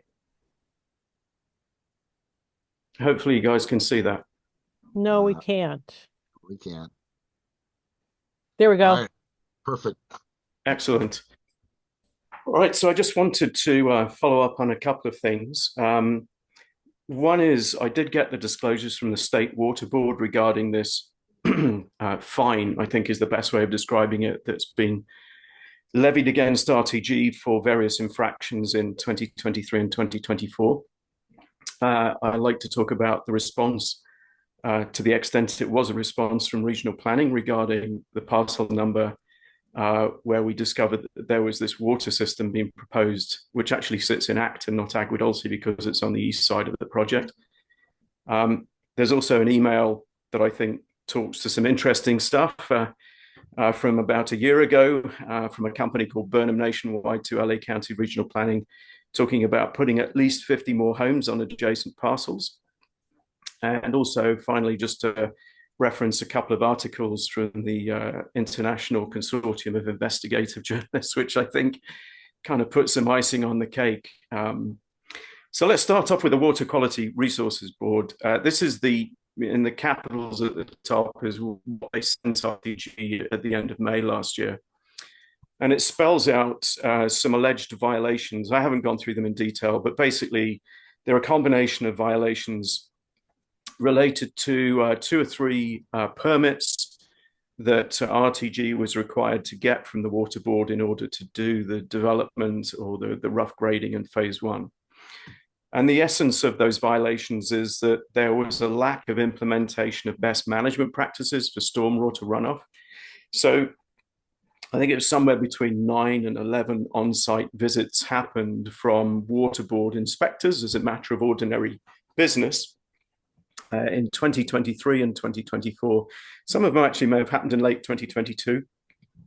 But the inspectors identified a number of issues where there wasn't sufficient stormwater runoff controls in there. This is something that Mr. Estes, the next door neighbor, had been raising with the county. The State Water Board inspector said, hey, you guys need to fix this. And they didn't. Not until early 2024 did they actually correct stuff that they'd been told to do a lot earlier. And obviously we had some pretty heavy rain in 2023 and 2024. So the State Water Board took them up on that. They also identified that they'd failed to have a qualified biologist and submit the necessary reports about the project, which are required by this online reporting system that the State Water Board operates for a period of several months during 2023, I think it was. And the settlement proposal that was made to RTG was that you can pay this sum of $320,190 by June 28th of 2024. We will not pursue through the State Attorney General the violations. And those violations, they have this calculation table that's attached to this, and they say your maximum potential liability, if you end up in court with the State Attorney General, then you could have a liability of up to $7.2 million here. So it's a pretty substantial amount of exposure that RTG have got. They came back and said, well, we'd like a little bit more time to reply from the June 28th deadline. So they got a couple of extensions until the middle of August. And then RTG's argument includes they live on another planet. They actually blamed the biologists for not finding the documents, even though the biologists had resigned because RTG hadn't paid them. So, I mean, I can't understand the logic of that argument, but they tried it.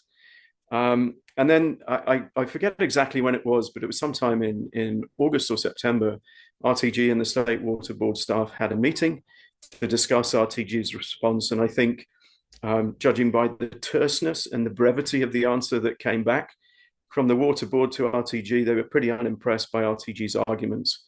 And they said that they were going to proceed with formal charges.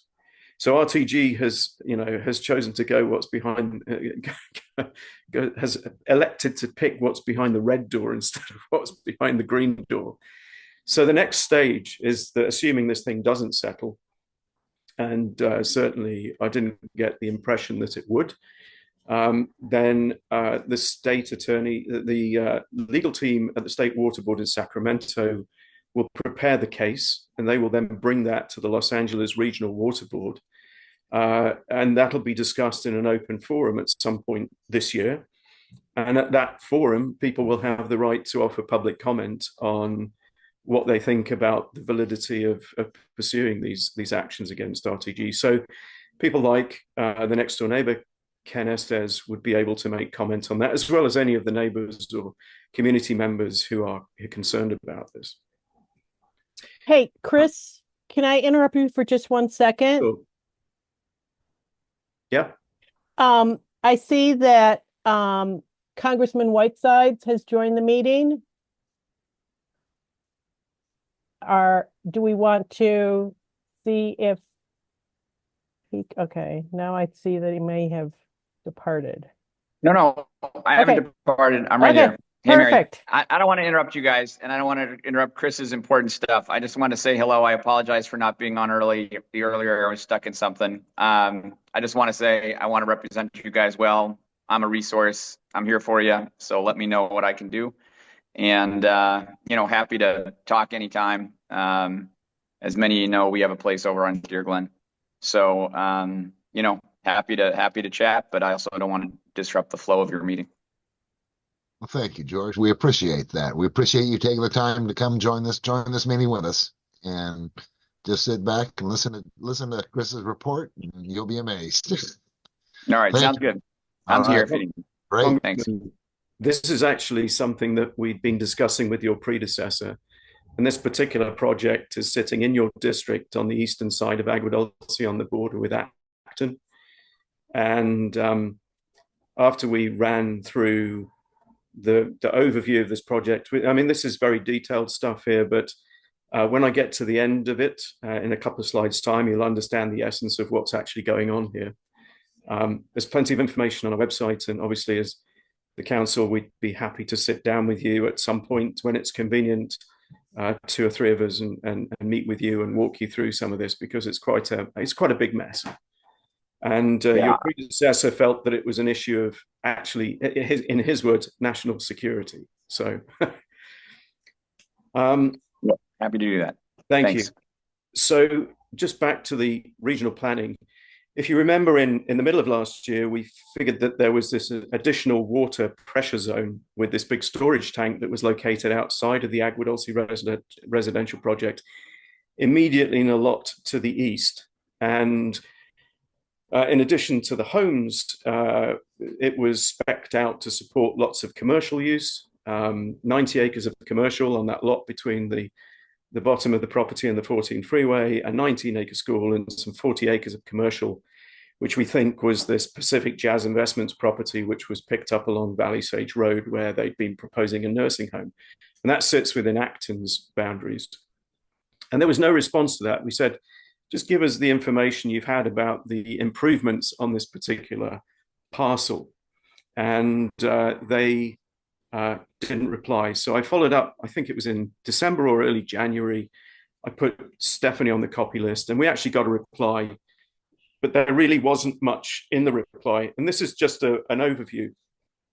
Phase one is on the left-hand side there with all those little 2-acre lots for the houses, the 68 homes.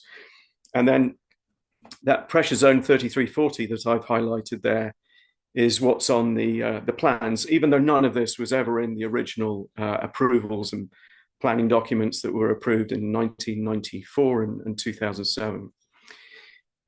So LA County had this very empty reply. Really wasn't much. There was a lot of stuff from when these parcels were put through a certificate of compliance process a few decades ago. But there's a legal case that's going on at the moment between one of the neighbors and RTG. And as part of that, a disclosure was made. And it was quite interesting because what it says is, this is an email that came in from a lady called Alyssa Yip, who works for a company called Burnham Nationwide in Los Angeles. It was from February last year. And she basically says that there's a vision to have 360 homes. Now, what's in italics here is my comment, because only 315 have been approved. 68 in the first phase and 240 something in the second phase. And those are the two parts of the project that have been approved in the area within the parcel number. And this highlight in red, as well as the adjacent parcels, at least 50 in her words. So we're already not only talking about adding in all this additional commercial and schools and nursing homes, but now we've got another 50 homes for which there is zero planning documents that have been prepared. And yet LA County seems to be full speed ahead in putting in a planning with resources to support this, even though none of this has gone through regional planning according to what regional planning is divesting. And it's all been driven, by the looks of it, by public works. So I don't quite know what tail is wagging which dog here, but things seem to be certainly going the wrong direction. And certainly in terms of community input, there is zero. This seems to be being delivered to us as a fait accompli, and highly illegally, I think, at the same time. The last thing I want to talk about, and I referenced this to the congressman a few minutes ago, is the International Consortium of Investigative Journalists. Now, back in 2022, when we took a look at this, we saw that letter of credit. We looked at the companies. You've got RTG Investments, which is a California corporation that is essentially a foreign-owned corporation. So it's actually owned by a similarly named company, RTG Investments in Wyoming. And then when we looked at the letter of credit that RTG had given to LA County Public Works for their upgrading, the $2.27 million letter of credit, that was actually coming out of a company in Nicosia, Cyprus, called Vinet Trading Company. And when you looked at the address for Vinet Trading Company and traced its roots back, it went back to a company in Moscow, Russia, called Rutsog. And immediately that we figured this out and let them know that we'd done it, they put a password on their Russian website. The international community of journalists, and these are guys who do the Panama Papers and reveal all the offshore accounts and things that are going on, came out with two articles quite recently. The first was a November 14th article there, which talks about how the Russians have been using Cyprus as a tax haven for laundered oligarchs' money. And then the one that came out about 3 weeks later was in early December, which is a discussion, again, still as part of this Cyprus Confidential initiative, that talks about the use of Wyoming corporations because of the secrecy. You don't have to reveal the ownership and the people who are actually controlling the company as a means to, cement this money laundering and circumvent the international sanctions against Russia at the moment. So I'd encourage you to look at these two documents. But I think the bottom line here is that it certainly appears that the State Water Board has had their fill of RTG's excuses and is pursuing them to the point where they're going to end up on the sharp end of a legal stick. And separately, it's very abundantly clear just by the structure of this company that it follows something very similar to what the international journalists have been discovering. And finally, that at the county level, we need a dose of Doge. I mean, there's some highly inappropriate things going on within regional planning. I'm sure they'll claim that they've got their hands full with the Palisades and the Eaton Fire recoveries, but this has clearly been going on for a while. And to give the developer who is just trundling around, I mean, now I think I've seen some pictures recently, they've got the site down to bedrock. So good luck tomorrow when it rains heavily, because that water's got nowhere to go but horizontal. There's just so much wrong with this project, and I can't understand for the life of me how they're getting all these party passes from LA County to do all these things that simply have no approvals. So that's the update. Wow. Well, thank you. Thank you, Chris. We appreciate the efforts you put into it, the letter writing and the checking up on seeing what they're actually up to. Seems like you don't have a clear-cut answer either, other than what they're up to. Doesn't sound like it's on the level. Well, I just need to borrow some of Elon Musk's little, tech people and drop them into LA County for 48 hours, and I'm sure we'd get all the answers that we need. That may be somewhere on the list. Let's including whose pockets are getting filled for the privilege. Yeah, well, I hear you there. Does anybody have anything to add to Chris's report and update? I'm just hoping the mudslides don't end up on top of my house after tomorrow. Well, I think tomorrow may be an eye-opening experience. I hate to say it, but let's hope it's not. Let's hope that it's a lot lighter rain than what they're predicting, and let's hope the damage isn't severe. But regardless, thank you, Chris. We appreciate the effort. At this point, I don't see much sense in us writing a letter. It's just a matter of, let's see what sounds like the water board may be coming to some kind of a hearing that should open somebody's eyes. Well, I think that we should write the letter, but I think that there's no merit to doing it immediately. No. I'm sure, as we were told earlier, the supervisor is very busy, has her hands full with what's going on in Malibu and the Palisades and Eaton, Altadena. So I don't think that there's any benefit to doing it sooner rather than later. Every week that goes by, something new comes out that puts another little piece of the jigsaw puzzle in front of you in a way that's irrefutable. The more external comments you've got about extra 50 homes, pressure zones outside of the district, the less wiggle room the senior execs in these departments have to come back and try and convince us that the sky isn't falling in. Okay, so we'll pick the right time wisely. Yep. Okay, the next up, Southern California Edison report on recent PSPS events. And I don't know if we have anybody here from Southern California Edison. If there is. Actually, this was an agenda item I asked Mary if she could put on for a couple of reasons. Obviously, I'm going to defer to Jackie in a couple of seconds, but I'll give you a précis of why. Edison spent something like $21 million upgrading the networks locally in Acton and Agua Dulce, and in April of 2020, I think it was, or 2021, they said that they were doing this so that if the wind and the weather conditions were the same as they'd been in 2019 and 2020, that they wouldn't have to shut the electric off in the Davenport circuit and some of the other local circuits at all.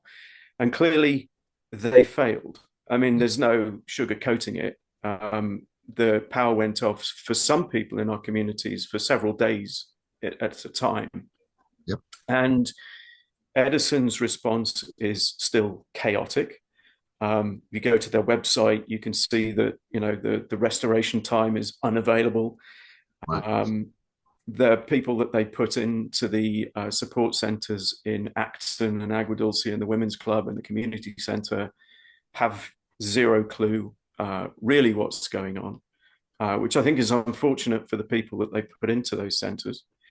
The generators, as an example, that they have coupons for, so you could buy a discounted generator through Edison and get a rebate. and hook it up to your house. You go to their website, and half the generators aren't available in California anymore due to CARB regulations. A great planning on their part. And then most recently, at the end of January, the Santa Clarita City Council took up issue with the California Public Utility Commission. This was reported in the Signal. They took a lot of heat because there are networks in Santa Clarita, like the Hillside Network, that keep getting de-energized. And they've taken up things with the California Public Utilities Commission to take Edison to task on this. At a recent retirement event, actually, for Carlo, I was chatting to June Perkins. Obviously, we did quite a lot of event reporting through the local Facebook pages to let people know what networks are down, when they're going to be back up, what the latest situation is. We track the wind speeds. The wind speeds quite often barely get above 5 on the Beaufort scale, which is, a stiff breeze. So I know that the Acton Town Council had a discussion. There's a concept of the Acton Town Council and the Agua Dulce Town Council actually collaborating with the Santa Clarita City Council to help them along, because obviously we've done a lot of legwork on this over the last few years. So that's what the point of this next part of the discussion is, to understand from Jackie the direction that the Acton Town Council have been taking this in, and then for us to decide whether this is something that we want to assist with. Okay, perfect. Jackie, are you still out there? I'm here. Thanks very much. And that was really awesome, Chris. We did talk about the recent PSPS events in January, of which there were many that affected Acton, and I understand it, as well as Agua Dulce. Right. And a couple of things, let me back up just so people know. I've 40 years experience as an environmental engineer, and I've done a lot of work in PUC proceedings, giving expert witness testimony and engineering issues on transmission lines. So I have my feet in both transmission and energy, as well as environmental. And the Acton Town Council has been involved since 2019 in various proceedings before the PUC addressing PSPS issues. And we've been giving a lot of comments in those. We're a party in those proceedings, we're interveners. And so we've been giving a lot of comments in them. And I just wanted to point out, and you guys are probably aware of this, there wasn't too much going on in terms of PSPS in 2023 and early 2024 because we had a lot of rain, but that's not the situation now. So I spent a couple of days last week downloading all of the weather data. There's a platform where you can access all of Edison's weather data over the last, a whole month worth of data. There are in Acton about 30 weather stations that Edison operates they provide real time and also historic data. I think every minute or so, or 10 minutes or something, some short time interval of wind speed, wind gust, dew point temperature, which is important for calculating things, and actual temperature and relative humidity. And when I finished analyzing all of that data, and I reconciled the location of the weather stations with the location of all the individual segments on all the power lines in Acton, of which there are 4, although I focused on 3 here in Acton, and concluded that there was only one location for a very short time where conditions exceeded Edison's thresholds. And I can talk to you about thresholds if you're interested. And so in which there was a legitimate power shutoff. However, the power was actually shut off more than 24 hours before that event occurred. So we have found that basically none of the power shutoffs in Acton that occurred in January were valid, that none of them complied with PUC guidelines and decisions that have been issued, of which the PUC has issued many final decisions on this. And of course, there was a lot of deficiencies in Edison's notification procedures. Now, I haven't had the time or opportunity to look at all of the wind data for Agua Dulce, but I would bet that the findings are similar in Agua Dulce than what they are in Acton. So, and people are pretty upset about it in Acton. We have asked for Edison to come to a community meeting. They have not. We asked for a meeting by February 15th. They said, we don't know if we can do that. And that's the last we heard of them. And we asked for this meeting over a month ago. And so that's one concern. So we at the meeting, our town council meeting last Monday, we voted on a number of issues, one of which was to reach out to the Agua Dulce Town Council, the City of Santa Clarita, and the Acton Agua Dulce School District to try to step into the issues of the poor Edison PSP performance before the Public Utilities Commission. There are a number of things that we're hoping these organizations will do. One of which is, let me just talk about this one proceeding that is open now. We have been involved in it. It's a rulemaking proceeding that started in 2018, and we got involved, I think, in 2019 or 2020. And the commission voted to close that proceeding in December, which was very upsetting because it is the PSPS guidelines proceeding, and it's the one that we've been most involved with in pointing out all of Edison's failures and deficiencies in executing PSPS events in violation of PUC policies and regulations. And I think the reason the Public Utilities Commission voted to close it is because nothing was really had happened over the last 2 years. And the reason for that, obviously, is we had a lot of rain. But now, of course, a lot of things are kicking in. So the Acton Town Council in January, a party, C4AT, submitted a request for rehearing in that proceeding. And so it opened the proceeding back up. The Acton Town Council timely filed a reply to that in support of that. But the public is able to submit support letters, basically amicus briefs, if you will, to the Public Utilities Commission, and they do not have to be a party.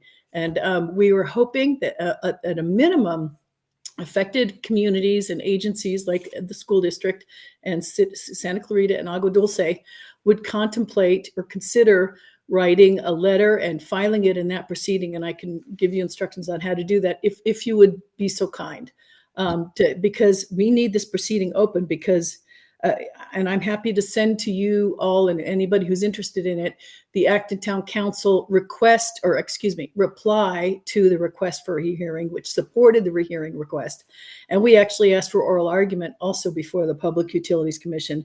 And that letter or filing sets forth all of our reasons why this proceeding should not be closed. And it was written right in the middle of, the worst part of the PSPS in January. So there's a lot of very real-time angst that's reflected in that. So that's one thing we'd like to ask at a minimum. Another thing is that we are under the law. Anybody in the public is allowed to submit comments on Edison's PSPS performance. Those comments are due, I think it's 20 days after Edison files their post-PSPS event report. That report was actually due a few days ago, but Edison asked for an extension through April. The Acton Town Council opposed that because that's just too long to make us wait. And the commission agreed, so they granted an extension for Edison, I think till March 1. So we're going to see, I believe March 1 or March 3rd, I don't remember exactly. But once that report comes out, then it's an open game to anybody who wants to say, yeah, you screwed up here, you screwed up there. And so we are going to step in hard we're going to point out all of these violations. And, if we're hoping that other organizations and communities will comment. So that's a second thing, and that we can collaborate with you on those, or we can jointly reply comments. Although we are a party in that one proceeding, so we are required to serve all the other parties in the proceeding, whereas other non-parties like Agua Dulce or AADUSD or Santa Clarita are not required to serve everybody. But it's a good idea to serve everybody because they want to know, especially some of the really big ones, C4AT and other groups who are participating in this proceeding, like to see real boots on the ground stuff. So it's a very easy thing. You email it. You just email it to everybody's email address on the service list, and so it's not a fancy formal legal serving kind of thing. It's very simple. So that's a second thing that we'd really be grateful to ask. And then let's see. Like that pretty much covers, and well, also we'd like to, anything that you guys would like to do that we can collaborate on, we'd like to jump in, and I'm happy to work with anybody to show you. And I think I've sent to Chris some spreadsheets of how I've broken down you have to reconcile the circuit segment with the location of the weather station and make sure you're matching those up before you say, oh, the wind speeds weren't, didn't exceed the threshold. But I'm happy to share that information with anybody in the community of Agua Dulce or the town council on that as well. So I can answer any questions. Okay, perfect. Well, and I think that was one of the concerns that we had with Edison when they used to meet with us on a regular basis before the PSPS, was the fact that they were, quote unquote, hardening the grid so that they did not have to turn the power off. So I asked the person point blank, obviously you're going to a lot of trouble to protect the system. How many fires do you have on record that have happened due to your lines causing that fire? And their reply was none. But what? It could happen. Yeah. So that being the case, it's something where I think whether we join with Acton or we write the same letter as Acton writes, I think the more groups that make a complaint, the better off we're going to be. Mary, as far as drafting a letter, I mean, if Jackie sends you a copy of her letter, can we just kind of go through it and make it ours, so to speak? Yeah, Jackie, is that something that I don't want to have to recreate the wheel, because you do a really good job of creating the wheel. So, if there's, I'd be happy to work with you to come up with a letter. I'd hate to have it be exactly as Acton's, but kind of guide me in how to draft a letter like this, because you've done quite a bit of communication with the CPUC and we have not. So I know I went on their I tried to look up their report from the December 10th event, and trying to find the correct appendix to go, because their report only shows like 3 things, and then the rest is all in the appendixes. And I'll be honest, I was pissed when I started. I was even more pissed when I just gave up, because it's not an easy report to digest. This is Edison has 2 MOs, and this is an absolute honest truth. Edison will completely overwhelm you with stuff and make it very hard to find the information you need. A. B. Edison doesn't tell the truth, and I can point to transcripts of hearings when I have the Edison engineer on the stand and catch him up lying through his teeth. It's happened several times.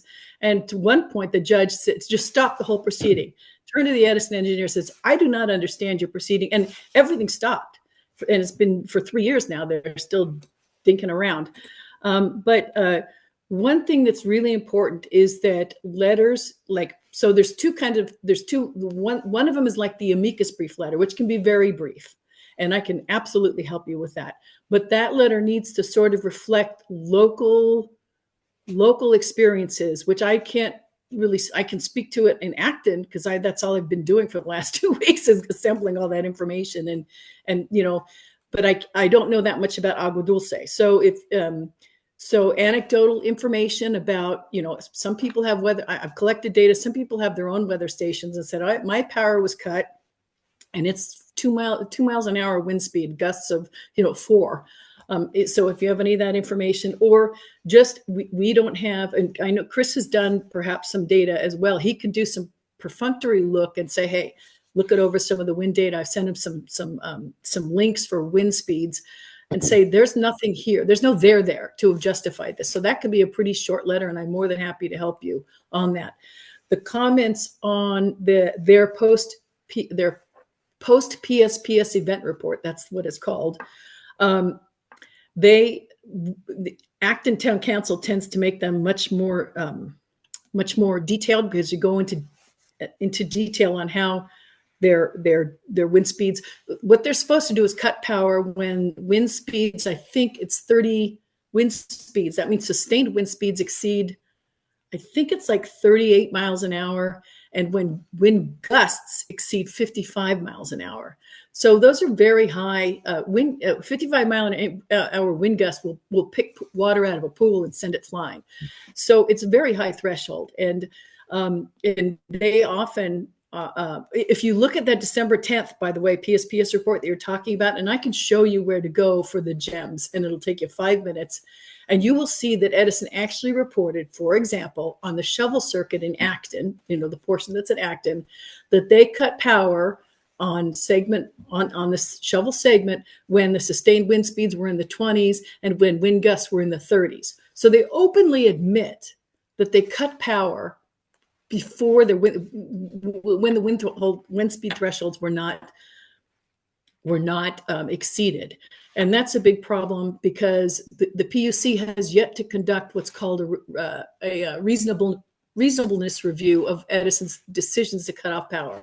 They conduct a detailed analysis of whether Edison followed the mechanics of the PSPS process, all the rules of notice and everything, but they will not look at whether or not Edison's cut power at a reasonable time and therefore complied with Public Utilities Code Section 541. So we as a council have been pushing the commission to do that, and that's going to be one of our big pushes in the comments on the PSPS post-event report. But so ours is going to be very tailored to Acton situations, but the template and the arguments, I think, will be very germane and could be reproduced by Agua Dulce, although there will be some requirement for people to go in and look at the wind speed data, which I can help you with. I'm trying to get Acton's done first, because I'm not as familiar with Agua Dulce and the locations of your weather stations and where your circuits are. In fact, I don't know where any of your circuits are. So there's some work involved there, but I'm more than happy to help with that. But certainly on the letter, the amicus brief, that's less than a page, or longer if you want. But on the post-event reports, we really hope you guys could step into that as well. And I'm happy to help you on it, but it's going to have to be very locally oriented, if that makes sense. Perfect. I think Chris has had his hand up in the corner there for quite a while. Chris? Yeah, I like the idea of doing this. Mary and I were talking offline a few weeks ago about the fact that she'd written to Edison about the December 10th event and had little, if any, reply. If you recall, we had a non-PSPS power outage on the Davenport circuit in mid-2022 or mid-2023. I forget when it was. And we actually wrote a letter to them because it was chaos. You saw on our local social media pages people calling up Edison and Edison denying that there was an outage, and then telling people that the address that they were giving to the Edison support staff wasn't one that they supplied electric to, even though they sent them a bill. And we never got a reply to that. And this is Edison's MO. It's just like, if there's a tough question in there, just don't reply to it. I like this because it's the California Public Utilities Commission that we're interfacing with here. And they really can take a stick to Edison and, shame them into doing things better. I hope. Yeah. I also think that there's some merit in having a conversation with the team from Santa Clarita, both from Acton and Agua Dulce, because I have a sense, based on what I read, that they think that if they upgrade the networks, the power shutoffs will go away. And if you looked at a more broader picture of where the power shutoffs were outside of Acton and Agua Dulce, they were around the 126 corridor, around Castaic Lake. There were some networks just past Sand Canyon on Sierra Highway that kept going down with alarming regularity. Some sections around Soledad Canyon and Sierra Highway in Santa Clarita. And I think we need to disavow them of this expectation that if Edison upgrades their networks, these shutoffs are going to stop. They will stop if Edison uses the right data to make these decisions.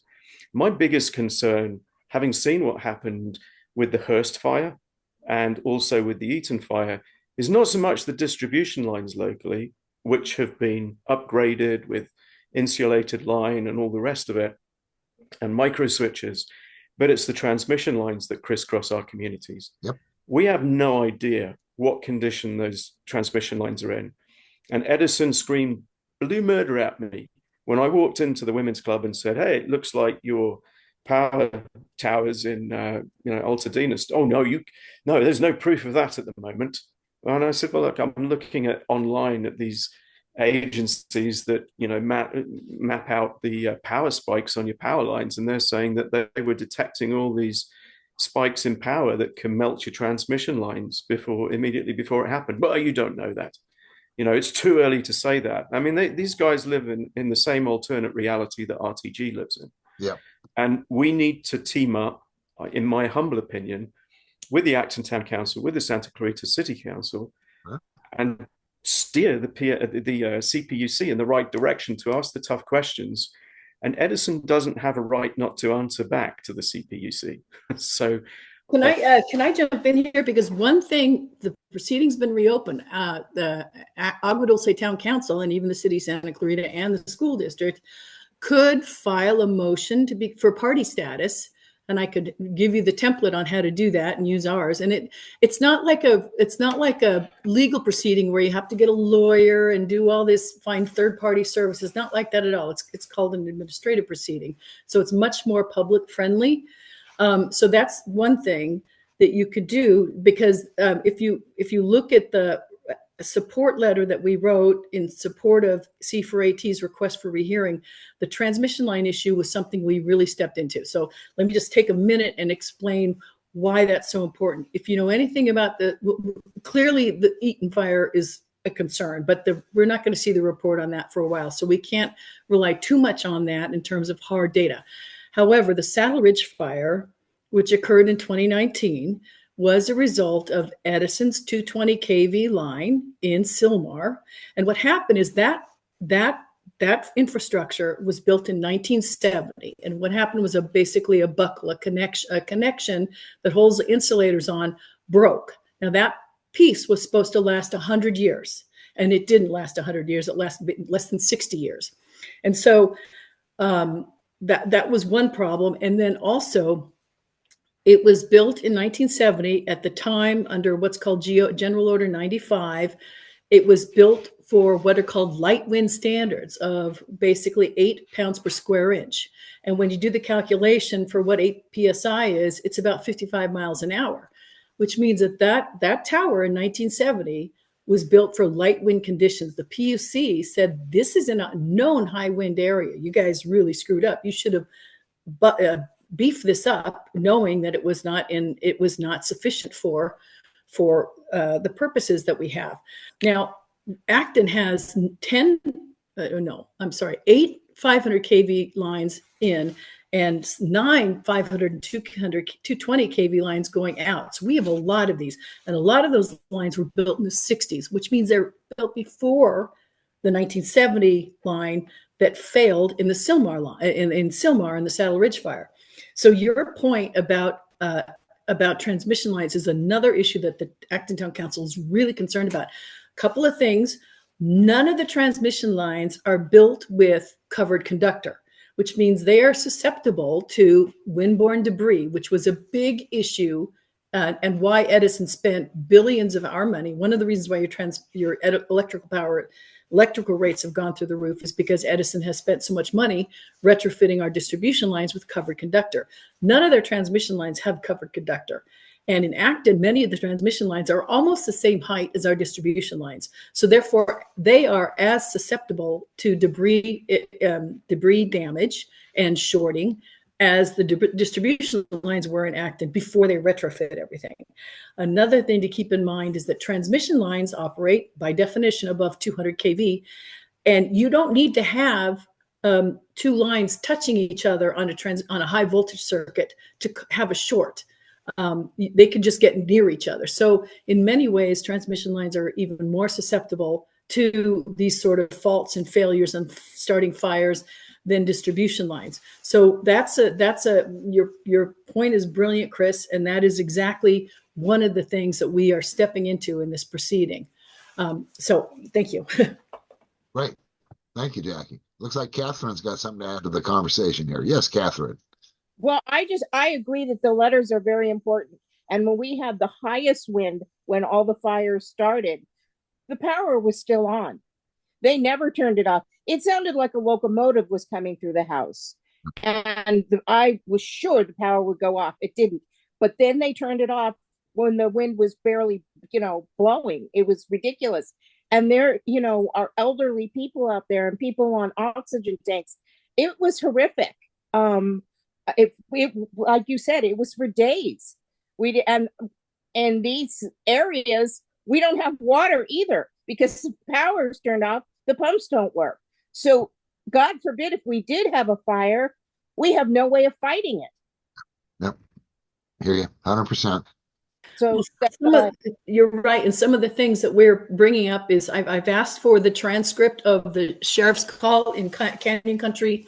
They rolled on a call where a gentleman called and said, look, I'm on life support and I have not had power and I don't have power and I'm not going to make it. And when the sheriffs got there, he had passed away. Yeah. So, and then we had in our situation here in Acton, the lights were out we have one traffic signal here in Acton at the Metrolink, and the power was out. Public Works had done a good job and put up a temporary stop sign because you're supposed to stop. It's a four-way stop. You're all supposed to stop when there's no power, but it had blown over, and somebody rear-ended a young man here as a son of he was a young driver who was just trying to make a turn. So we have a lot before the PUC approved the PSPS, authorized these utilities to do PSPS in 2019. They had 2 pages of a litany of all the things that can go wrong. And every one of those things has gone wrong as a result of Edison's PSPS, starting with the tick fire. Somebody was barbecuing outside because they didn't have power for 4 days. We had the thief fire. Edison cut power to them. The house, the guy had a generator, a tumbleweed blew across the exhaust, started a fire, and burned down a house. Yeah. So everything that could possibly go wrong with PSPS has indeed gone wrong. So, and Edison doesn't seem to cut power when they should and won't cut power, only cuts power when they shouldn't. Yeah. So I agree with you. Okay. All right. Perfect. All right. Next steps. Hello? Yeah. Yes. Hi. I'm not as knowledgeable as Chris and Jackie, and I appreciate everything they brought to the table. And just a little bit, you're asking about personal experiences out here in Agua Dulce. As Mike had mentioned, we live across from the rocks. But one thing I had noticed is that we're on the edge of a power grid that stretches over the 14 freeway to Acton. And then, so that's called like the Rocks area. And then above us is what's called the Agua Dulce Airport area. And then you've got the Davenport area. But in the height of all of this, and out of those 14 days, we didn't have power for 9 of them. But the little strip that has the town and then leading down Agua Dulce Canyon Road to the freeway, for most of that time, their power remained on. Yeah. And we went to the women's club in Agua Dulce, and we talked to them about all this, and I gave them screenshots, and we, gave them all the information that we had. And of course they bring up, well, the power has to be off where the transmission lines originate from. But my point was, well, here I am next door to my neighbor, and we're in these very high winds. And let's say one of their trees knocks a power line down. They're right next door and their power is still energized. Why is 90% of Agua Dulce's power off with this 10% on? If we're going to do it, let's all do it. And then the other interesting thing, I don't know if Chris had experienced this when he went to the women's club, is that of course, as we all know, it was very cold at that time too, that they offered us firewood for our fireplace. And Mike, being a retired fire captain, and Chris is cracking up because that's what we did too. We're thinking, well, yeah, we're freezing and we would love to have a fire because yes, you could run your generator, but you don't want to run that all night long, unmanned. So now you want us to light a fire in the fireplace? So that there's just so many things that don't make sense. We then, of course, with the notifications, as has already been pointed out, you don't know when it's coming on because I know Spectrum is probably gone now. You don't receive any notifications for when it's coming back on. So then, as pointed out too, the elderly people, and we had mentioned this also to Edison, we had to take our mother and bring her down to another place, where there was power, because how long can these people suffer? And especially these homes that are up in remote areas off dirt roads, how are those people managing? I mean, it's, I'm lucky I got a retired fire captain here, but not everybody does, to run around and manage things and keep you warm, if nothing else. So I appreciate all the information that both of you guys and everybody has, but we're here to write a letter and give those personal stories to help the cause. That's really important. And if the Agua Dulce Town Council doesn't mind, just encourage the residents. And you don't have to write a book, just a few paragraphs saying this is what happened. And what's really important is also when you lost power and when it finally came back on, if you have any kind of record on that, because we have now a network in Acton where when it goes off at all these segments, somebody tells me, because it's almost never consistent with what Edison says. Oh, so yeah. That's how we trip them, I don't mean trip up Edison, they trip themselves up, but call them on their deficiencies. So those kind of stories, so it makes Agua Dulce Town Council's job easier in writing these letters. I mean, in our comments on their post-event report, we would actually put in Facebook statements, and I would always black out the name and the address because for confidentiality. But some of them were really funny. I mean, people in Acton and Agua Dulce are very creative. They had one where they had the Three Stooges like in front of a power circuit, and they were like, "We don't know what's going on," because Edison had said, "You have power," and then the thing said they didn't have power, and then they said, "You'll soon have power." Anyway, so. But they're very effective in these proceedings. So if, that would be very helpful in your comments on the post-event report. So I would urge, residents to just make it easier on the town council and send that information in. Then they can just package them and say, this is, you screwed up all over the place. So if that's helpful. Yeah, just a quick question. Just one quick question, Chris. So my wife, while we were at the Women's Center, you had representatives of Edison there. They asked us to file a complaint. So we filed a complaint on the Edison website. Should everybody here file a complaint on that website and also write a letter, or is it going to be just one letter coming from the town council with, our information that they'll be sent, or does each one of us need to write a letter, to the commission that you had mentioned?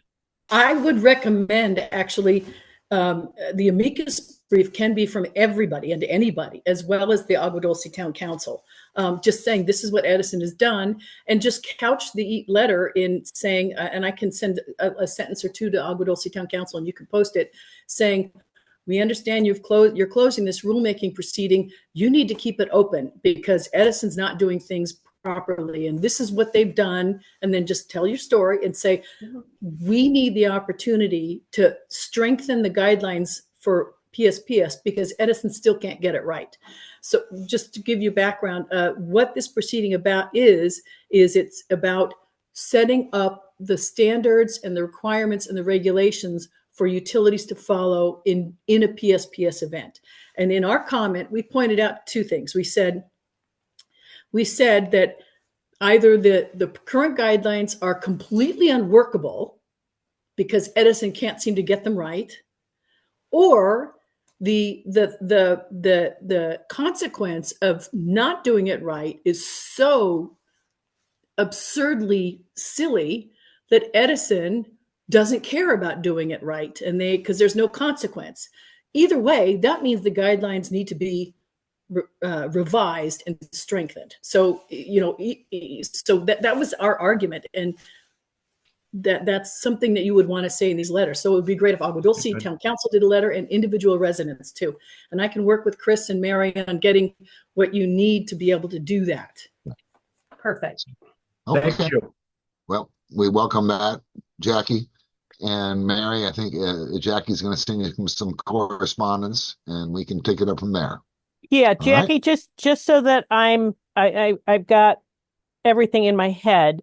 The amicus brief letter is to open up the guidelines. Yeah, to keep the guidelines proceeding open. Okay. So that I can do right away. And I'll help you with that. Yep. Okay. The post PSPS event response will come out after they file it, which you said they have until March, early I believe March. so, yeah. Okay, so that's down the road. And then although you can, I would recommend though that you, if you're planning on commenting, that you start that process now. Because they're going to say what they're going to say, but you have your experience, right? You have all of the failures, and you have the wind, might have wind data, and I'll try to work with you guys on getting. I don't know that I'll be able to, because I'm involved with a lot of things right now. Do your analysis for all your wind, but I can, pick one segment. Just if you don't have enough time, just pick one circuit and do a full analysis on that one circuit. Okay, because I'll do my own, because I'm the first one off and the last one to come back on. So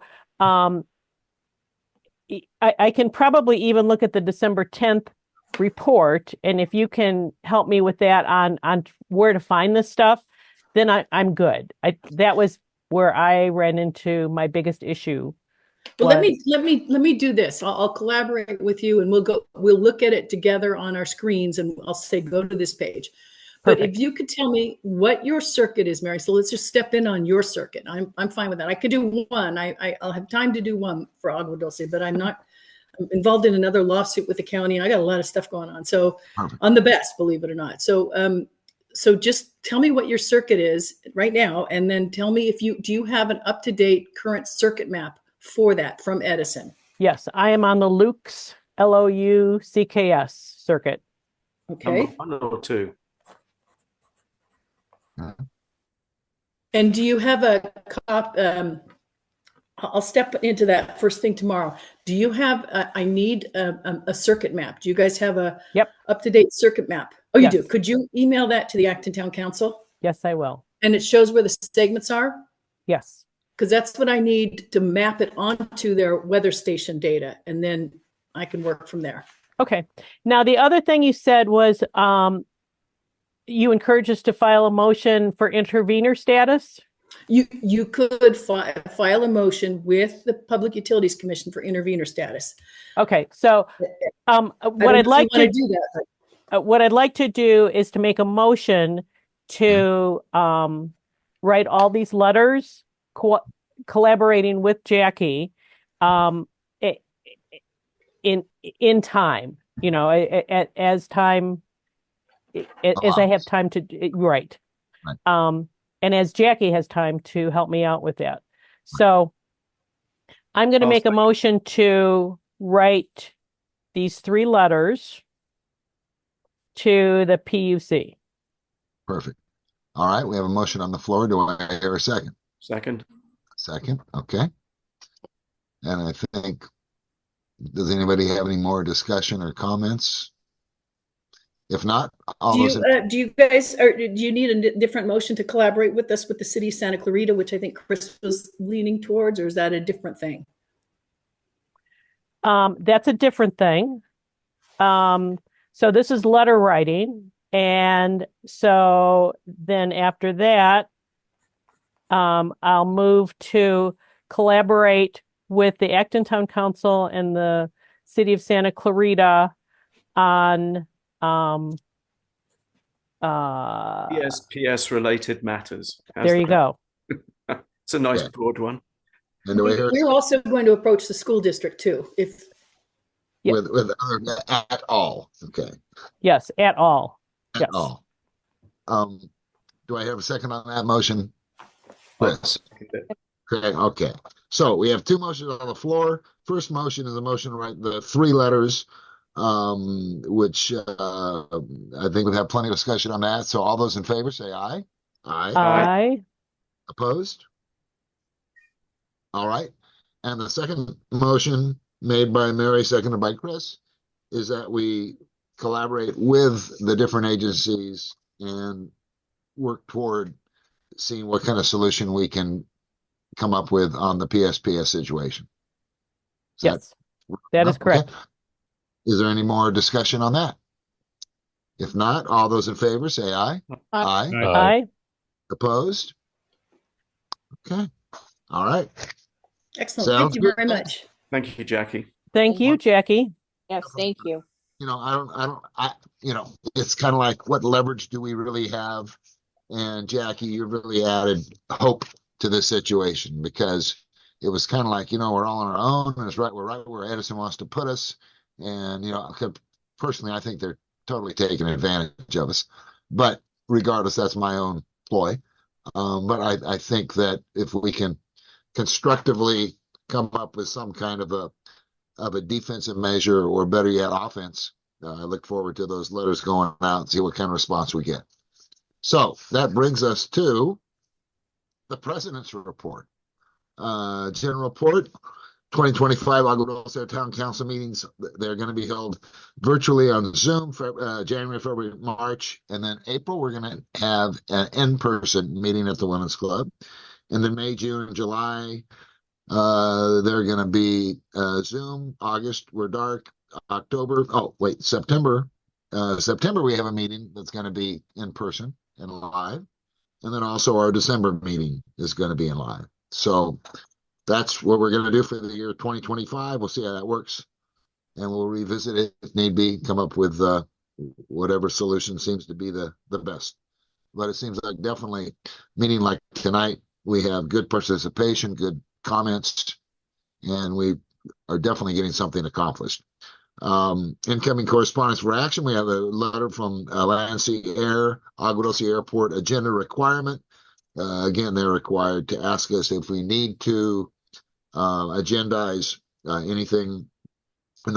agendize the Agua Dulce Airport as an agenda item. I don't know of any. Does anybody else have any thing that's been brought? If not, we can write the same letter that we've written in the past. I think Mary's got a copy of that letter, but we do need a motion to write that letter that explains that we haven't had any concern from the community in regards to any of the situation that's occurring at the airport. Therefore, we see no need to agendize the meeting.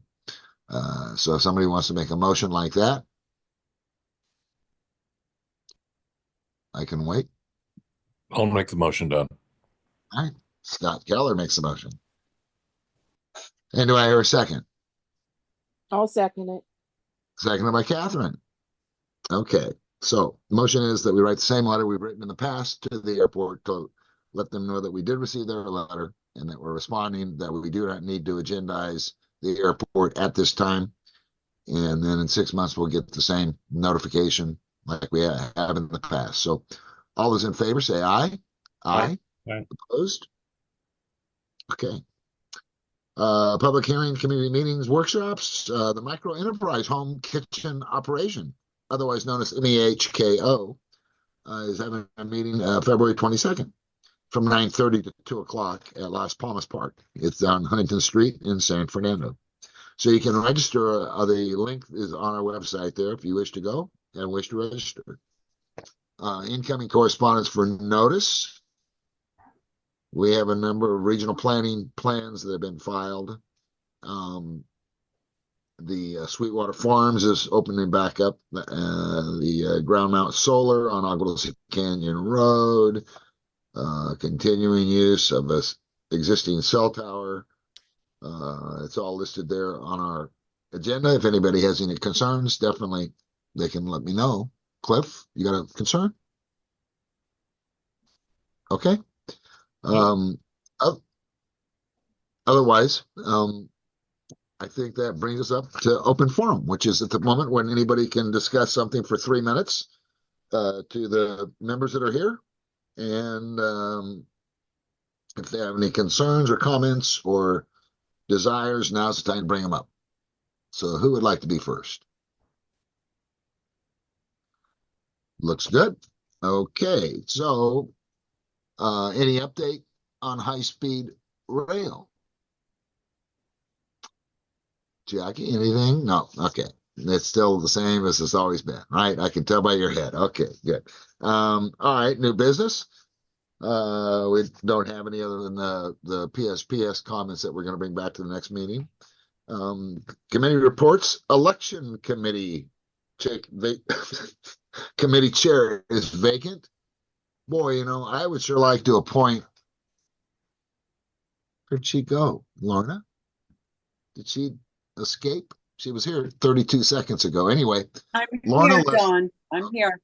Lorna Leslie, in the kindness of her heart, has stepped forward and said that she is willing to be the chair for the election committee, which I think is absolutely awesome. I'm thrilled over it. Does anybody else have any concerns over it? I don't see any hands up. That's good. At this point, I would like to install the vacant chair with Lorna Leslie. Now, I don't know exactly what the installation procedure is, so I'm just going to kind of wing it. So I'm just going to ask you a few questions. Lorna, do you solemnly swear to uphold the traditions of Agua Dulce and to keep the elections free and fair? I do. And will you do the best of your ability to recruit those helpers that you're going to need to see that this election is free and fair? I do. With those two I do's, I bequeath you the committee chair of the election committee. Thank you very much, Mr. Henry. It is my honor. They've all got their microphones muted. We can't hear the clapping. I hear it in my mind. You're going to love the salary. Wonderful. Yeah. Okay. All right, back to Lorna. Is she still on the screen? I'm right here, Dawn. It's my honor to serve the town council as you serve the people of Agua Dulce. So I'm looking forward to creating a nominating period. So if anybody has anyone in mind that they think would be a good candidate to serve on our town council, please feel free to have them reach out to me. I will put my email in the chat and I will make sure that they receive an application as soon as we make them. Wonderful. Thank you. As soon as possible. So. All right. Wonderful. We thank you.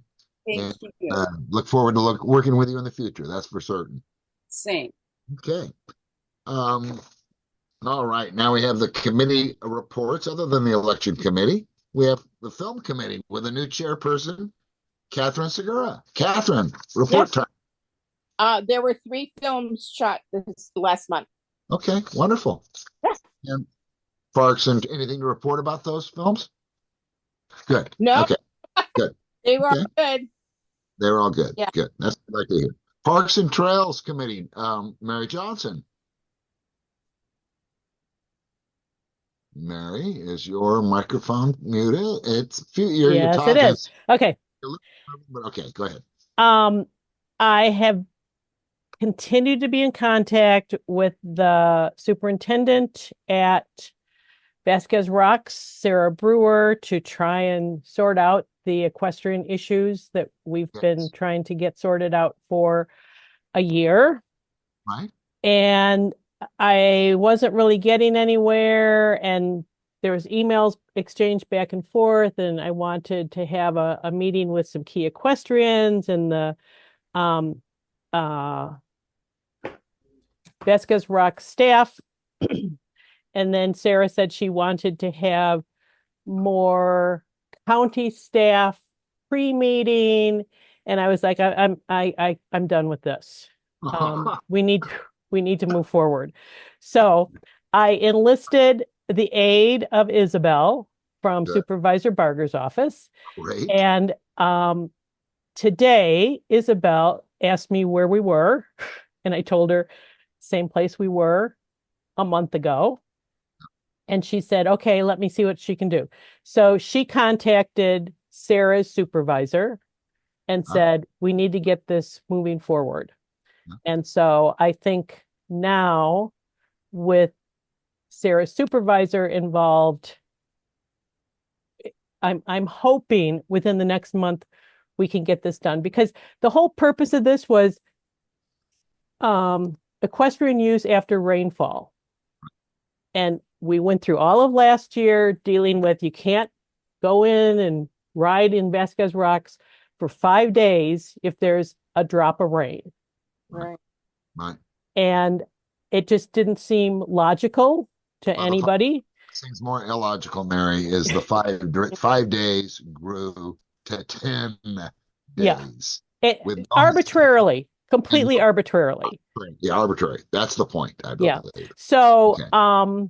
when Isabel was talking to Sarah's supervisor, it was Isabel's take that these rules are still being worked on, and there needs to be some give and take between the equestrians and the park. And it's like, that's what we've been trying to do. That's what we have been trying to do. That's right. So I'm hopeful. Okay. All right. But we don't have a definite, but we're working on it. Right. Okay. And I think having somebody from Supervisor Barger's office in it, and maybe we just have a meeting down in the Santa Clarita office with have the meeting there. I think that might be the best way to do it. I think you're right. I think not at the park grounds, not at the women's club. Yeah. Let's go to Stephanie English's office. Yep. And they can get their free water. Yeah. From there. Okay. Awesome. Okay. Next up we have water stewardship. Oh, that's me. Okay. Well, hey, we're supposed to get some rain tonight or this morning or whenever you want to call it. But just for a test, I thought I'd give you some numbers here. Just I know that all you were just couldn't wait. You came to the meeting tonight specifically wanting to know how much is an acre foot. You know, they keep talking about acre foot of water. What does that mean? Well, an acre foot of water means if you had an acre of property and the water was 1 foot deep everywhere on that acre, that would total 325,000 gallons, if you can believe that. So in 1 acre, 1 foot thickness of water, it's 325,000 gallons, just for those that give a hoot. All right.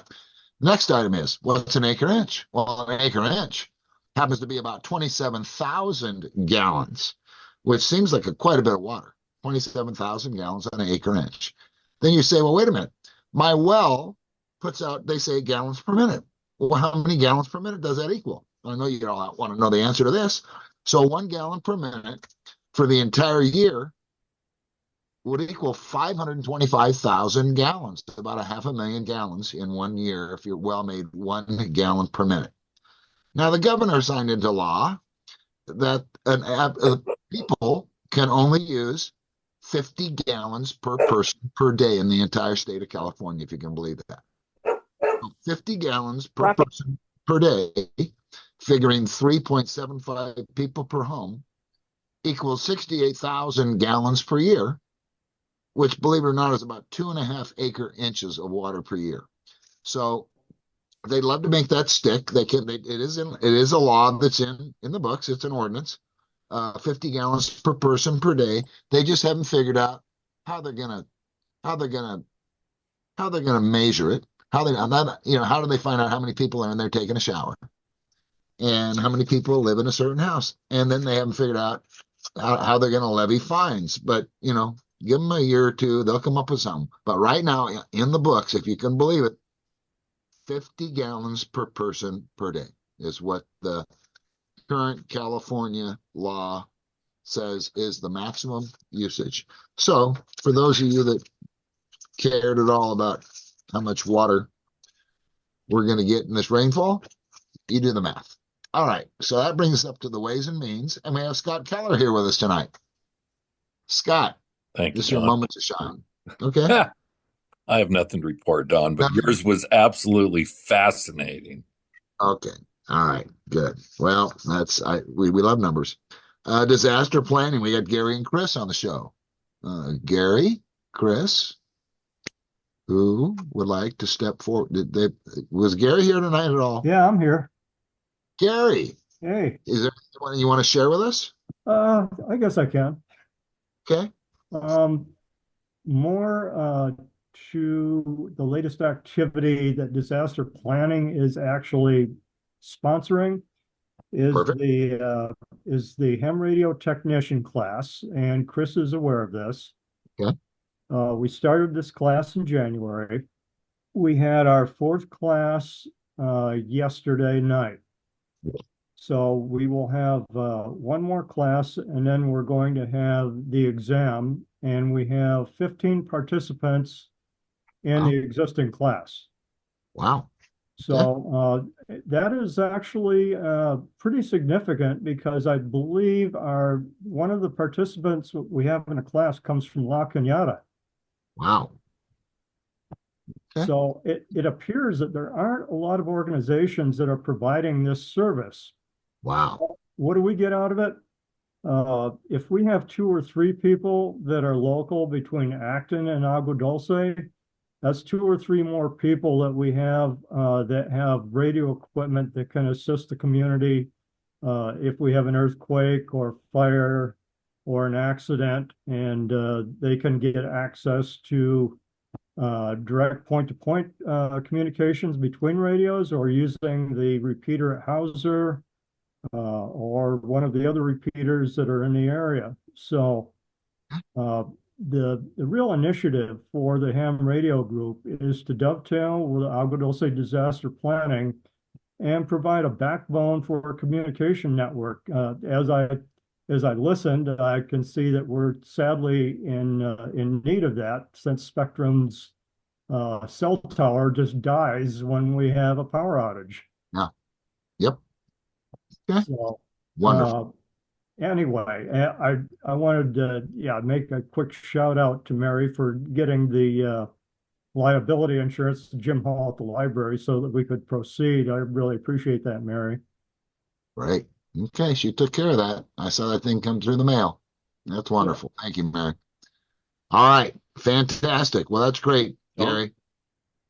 Don, just to add to that, we actually did a cert activation out in the Antelope Valley with Antelope Valley Cert at the YMCA.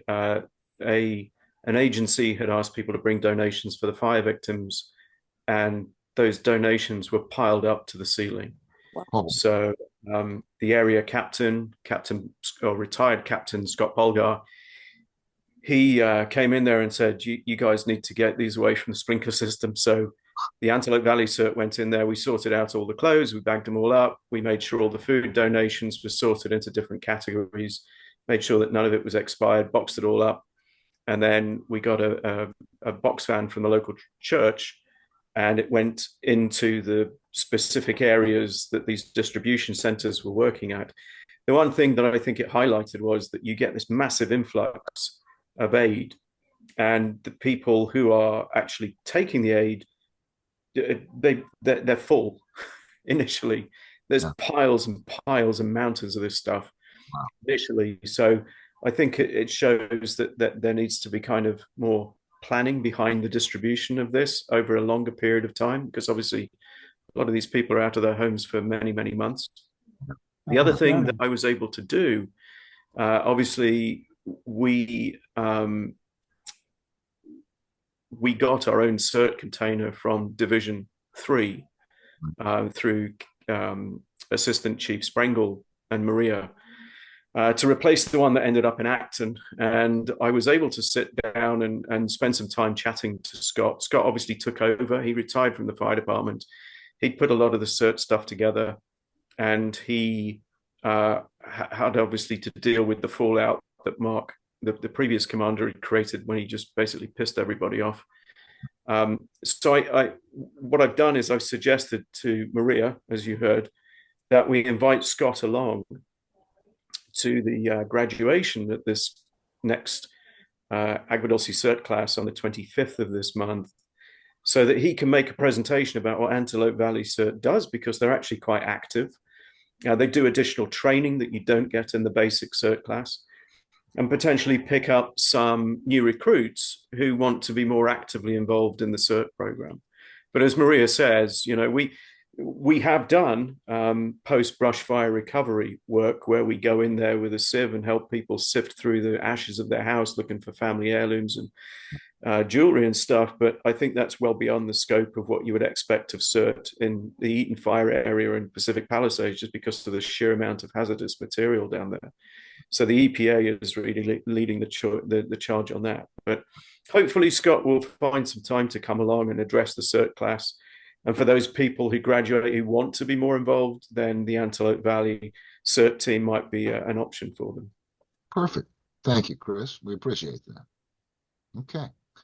All right. So that being the case, again, it's not next Tuesday, the Tuesday after next Tuesday is going to be the graduation at the Agua Dulce Women's Club, and it's going to be from 6 to 9. And if you want to play the part of a victim, get there a little bit early, and they'll use you at 6 o'clock, and you'll be out of there by 8 o'clock.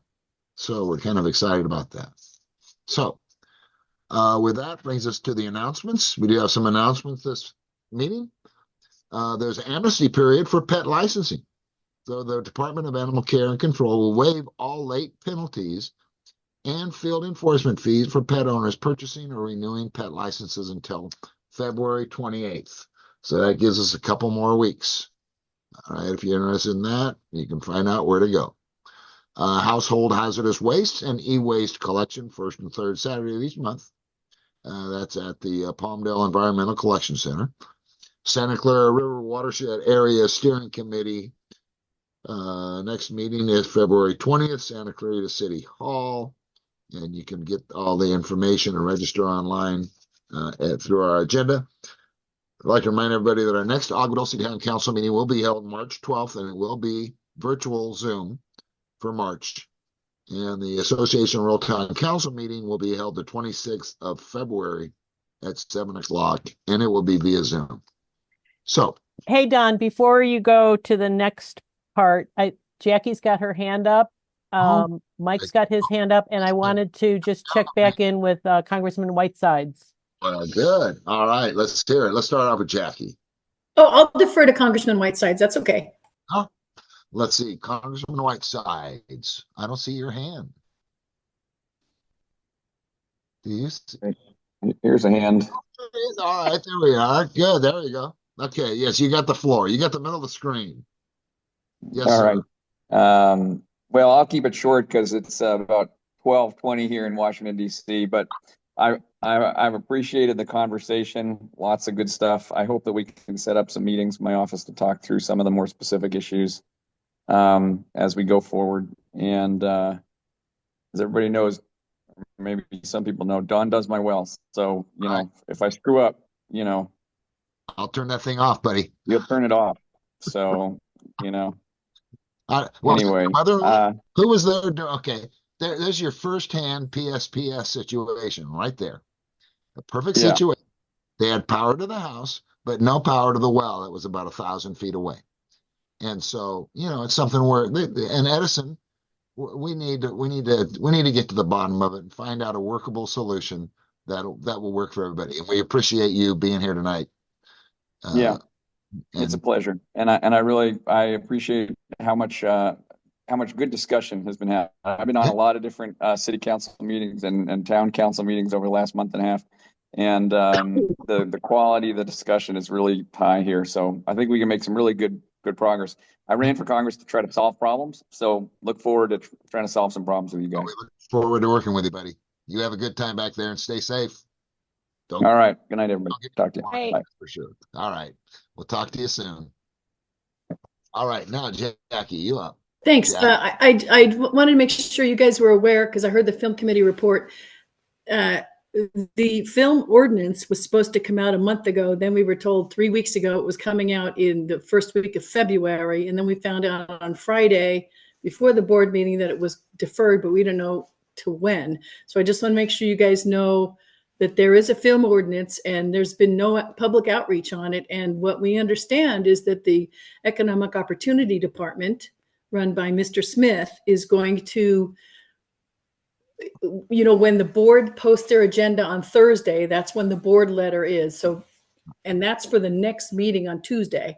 Oh, boy. And I think what they're going to do is drop the ordinance that day.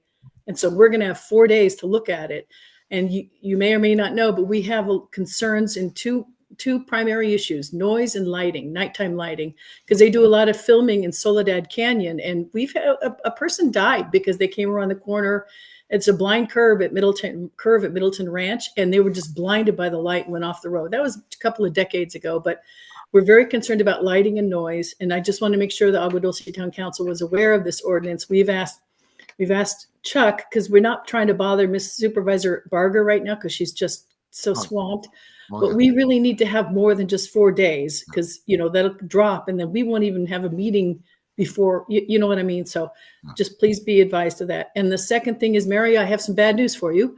I've just gone through all the PSPS reports that Edison filed in December, and the Laux, they identify the Laux as something that was cut off, but they have NA for all the information. It's the only circuit that they provide no information for. So that's a problem. So okay, I was so hoping that's the reason why I couldn't find anything. Yes, but I will sit wasn't down any. with you. Yeah, I will. I'll go so you can zero in on exactly where to look. But if Agua Dulce could perhaps give me a different circuit, because I need a different the name of a different circuit, because I don't know your circuits. I'm sorry, I don't.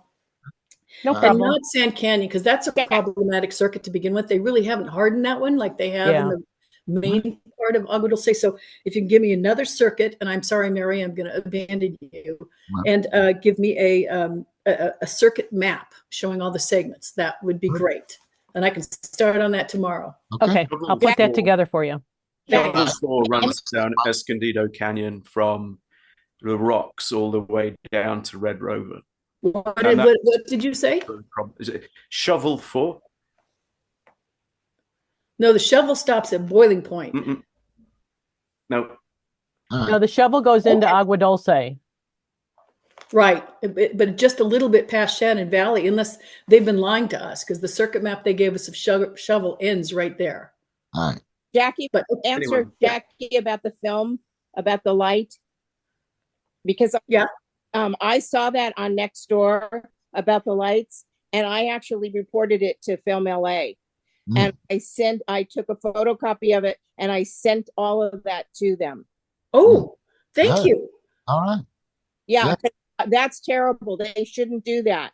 And actually, there was an accident on one of the days that we're shooting, and I made darn sure that it had nothing to do with the filming that day, and it did not. It was completely irrelevant. So, but they do. Film LA does know about the lighting, and those were the words that were used on Nextdoor as blinded by the light. Wow. And they took it very seriously. Yes, that's good. I'm glad. As we notice, in fact, it's something we commented to Gary Smith just the other day. They don't even they used to put in film permits that, whether they're using night suns or condors or their lighting system and how they're doing it. Now they don't mention it at all, which is a problem for us. So I'm grateful for what you just said. Yeah. Okay. Mike, you've got the floor. I see your hand up there in the corner. Yeah, just real quick, I appreciate the congressman being on here, and also some representatives of the county. This PSD stuff, the situation. This is a big deal out here. It's a big deal, like you were talking about elderly people being out here, and we need to be able to take care of those people when this arises. We need to take care of them. Yep. And I just Gary wasn't on when I volunteered myself to assist with the disaster planning. Okay. On the website there, right after all the fires and stuff, I need to see what's going on here in Agua Dulce, and whatever I can do to offer my assistance in putting something together with Gary and Chris, please. I had I believe Gary's information that you sent over to me, Don, but I inadvertently lost a text. Okay. So if you could resend that to me or just put it in the chat, like to meet up with you individuals and see what we can put together for basically a disaster plan. Whatever I can do to help with any of that stuff with you guys. I appreciate it. Thank you. Wonderful. Fantastic. Hey, Mark, I got you. All right. We got it. Okay. So that brings us to adjournment. That means we're looking for a motion to adjourn this thing. Who's going to make that? Do we need to talk about any future agenda items? Do we have, I'm going to put PSPS on. Yes. Oh yeah. Everything. Okay. PSPS. And Bess. I'll add Bess. Okay. Um, do you want me to reach out to see if someone from Edison wants to show up in March? Yeah, or we can group together. I think we need to have whatever questions we're going to direct to them directly. Well, I guess we could probably do it. Yeah, reach out. It'll take them 3 months to get here anyway, so Yeah. that's fine. Start reaching. Okay. All right. Jackie, I've just put a map of the local circuits that's all named in the comments for you. Perfect. Thanks, Chris.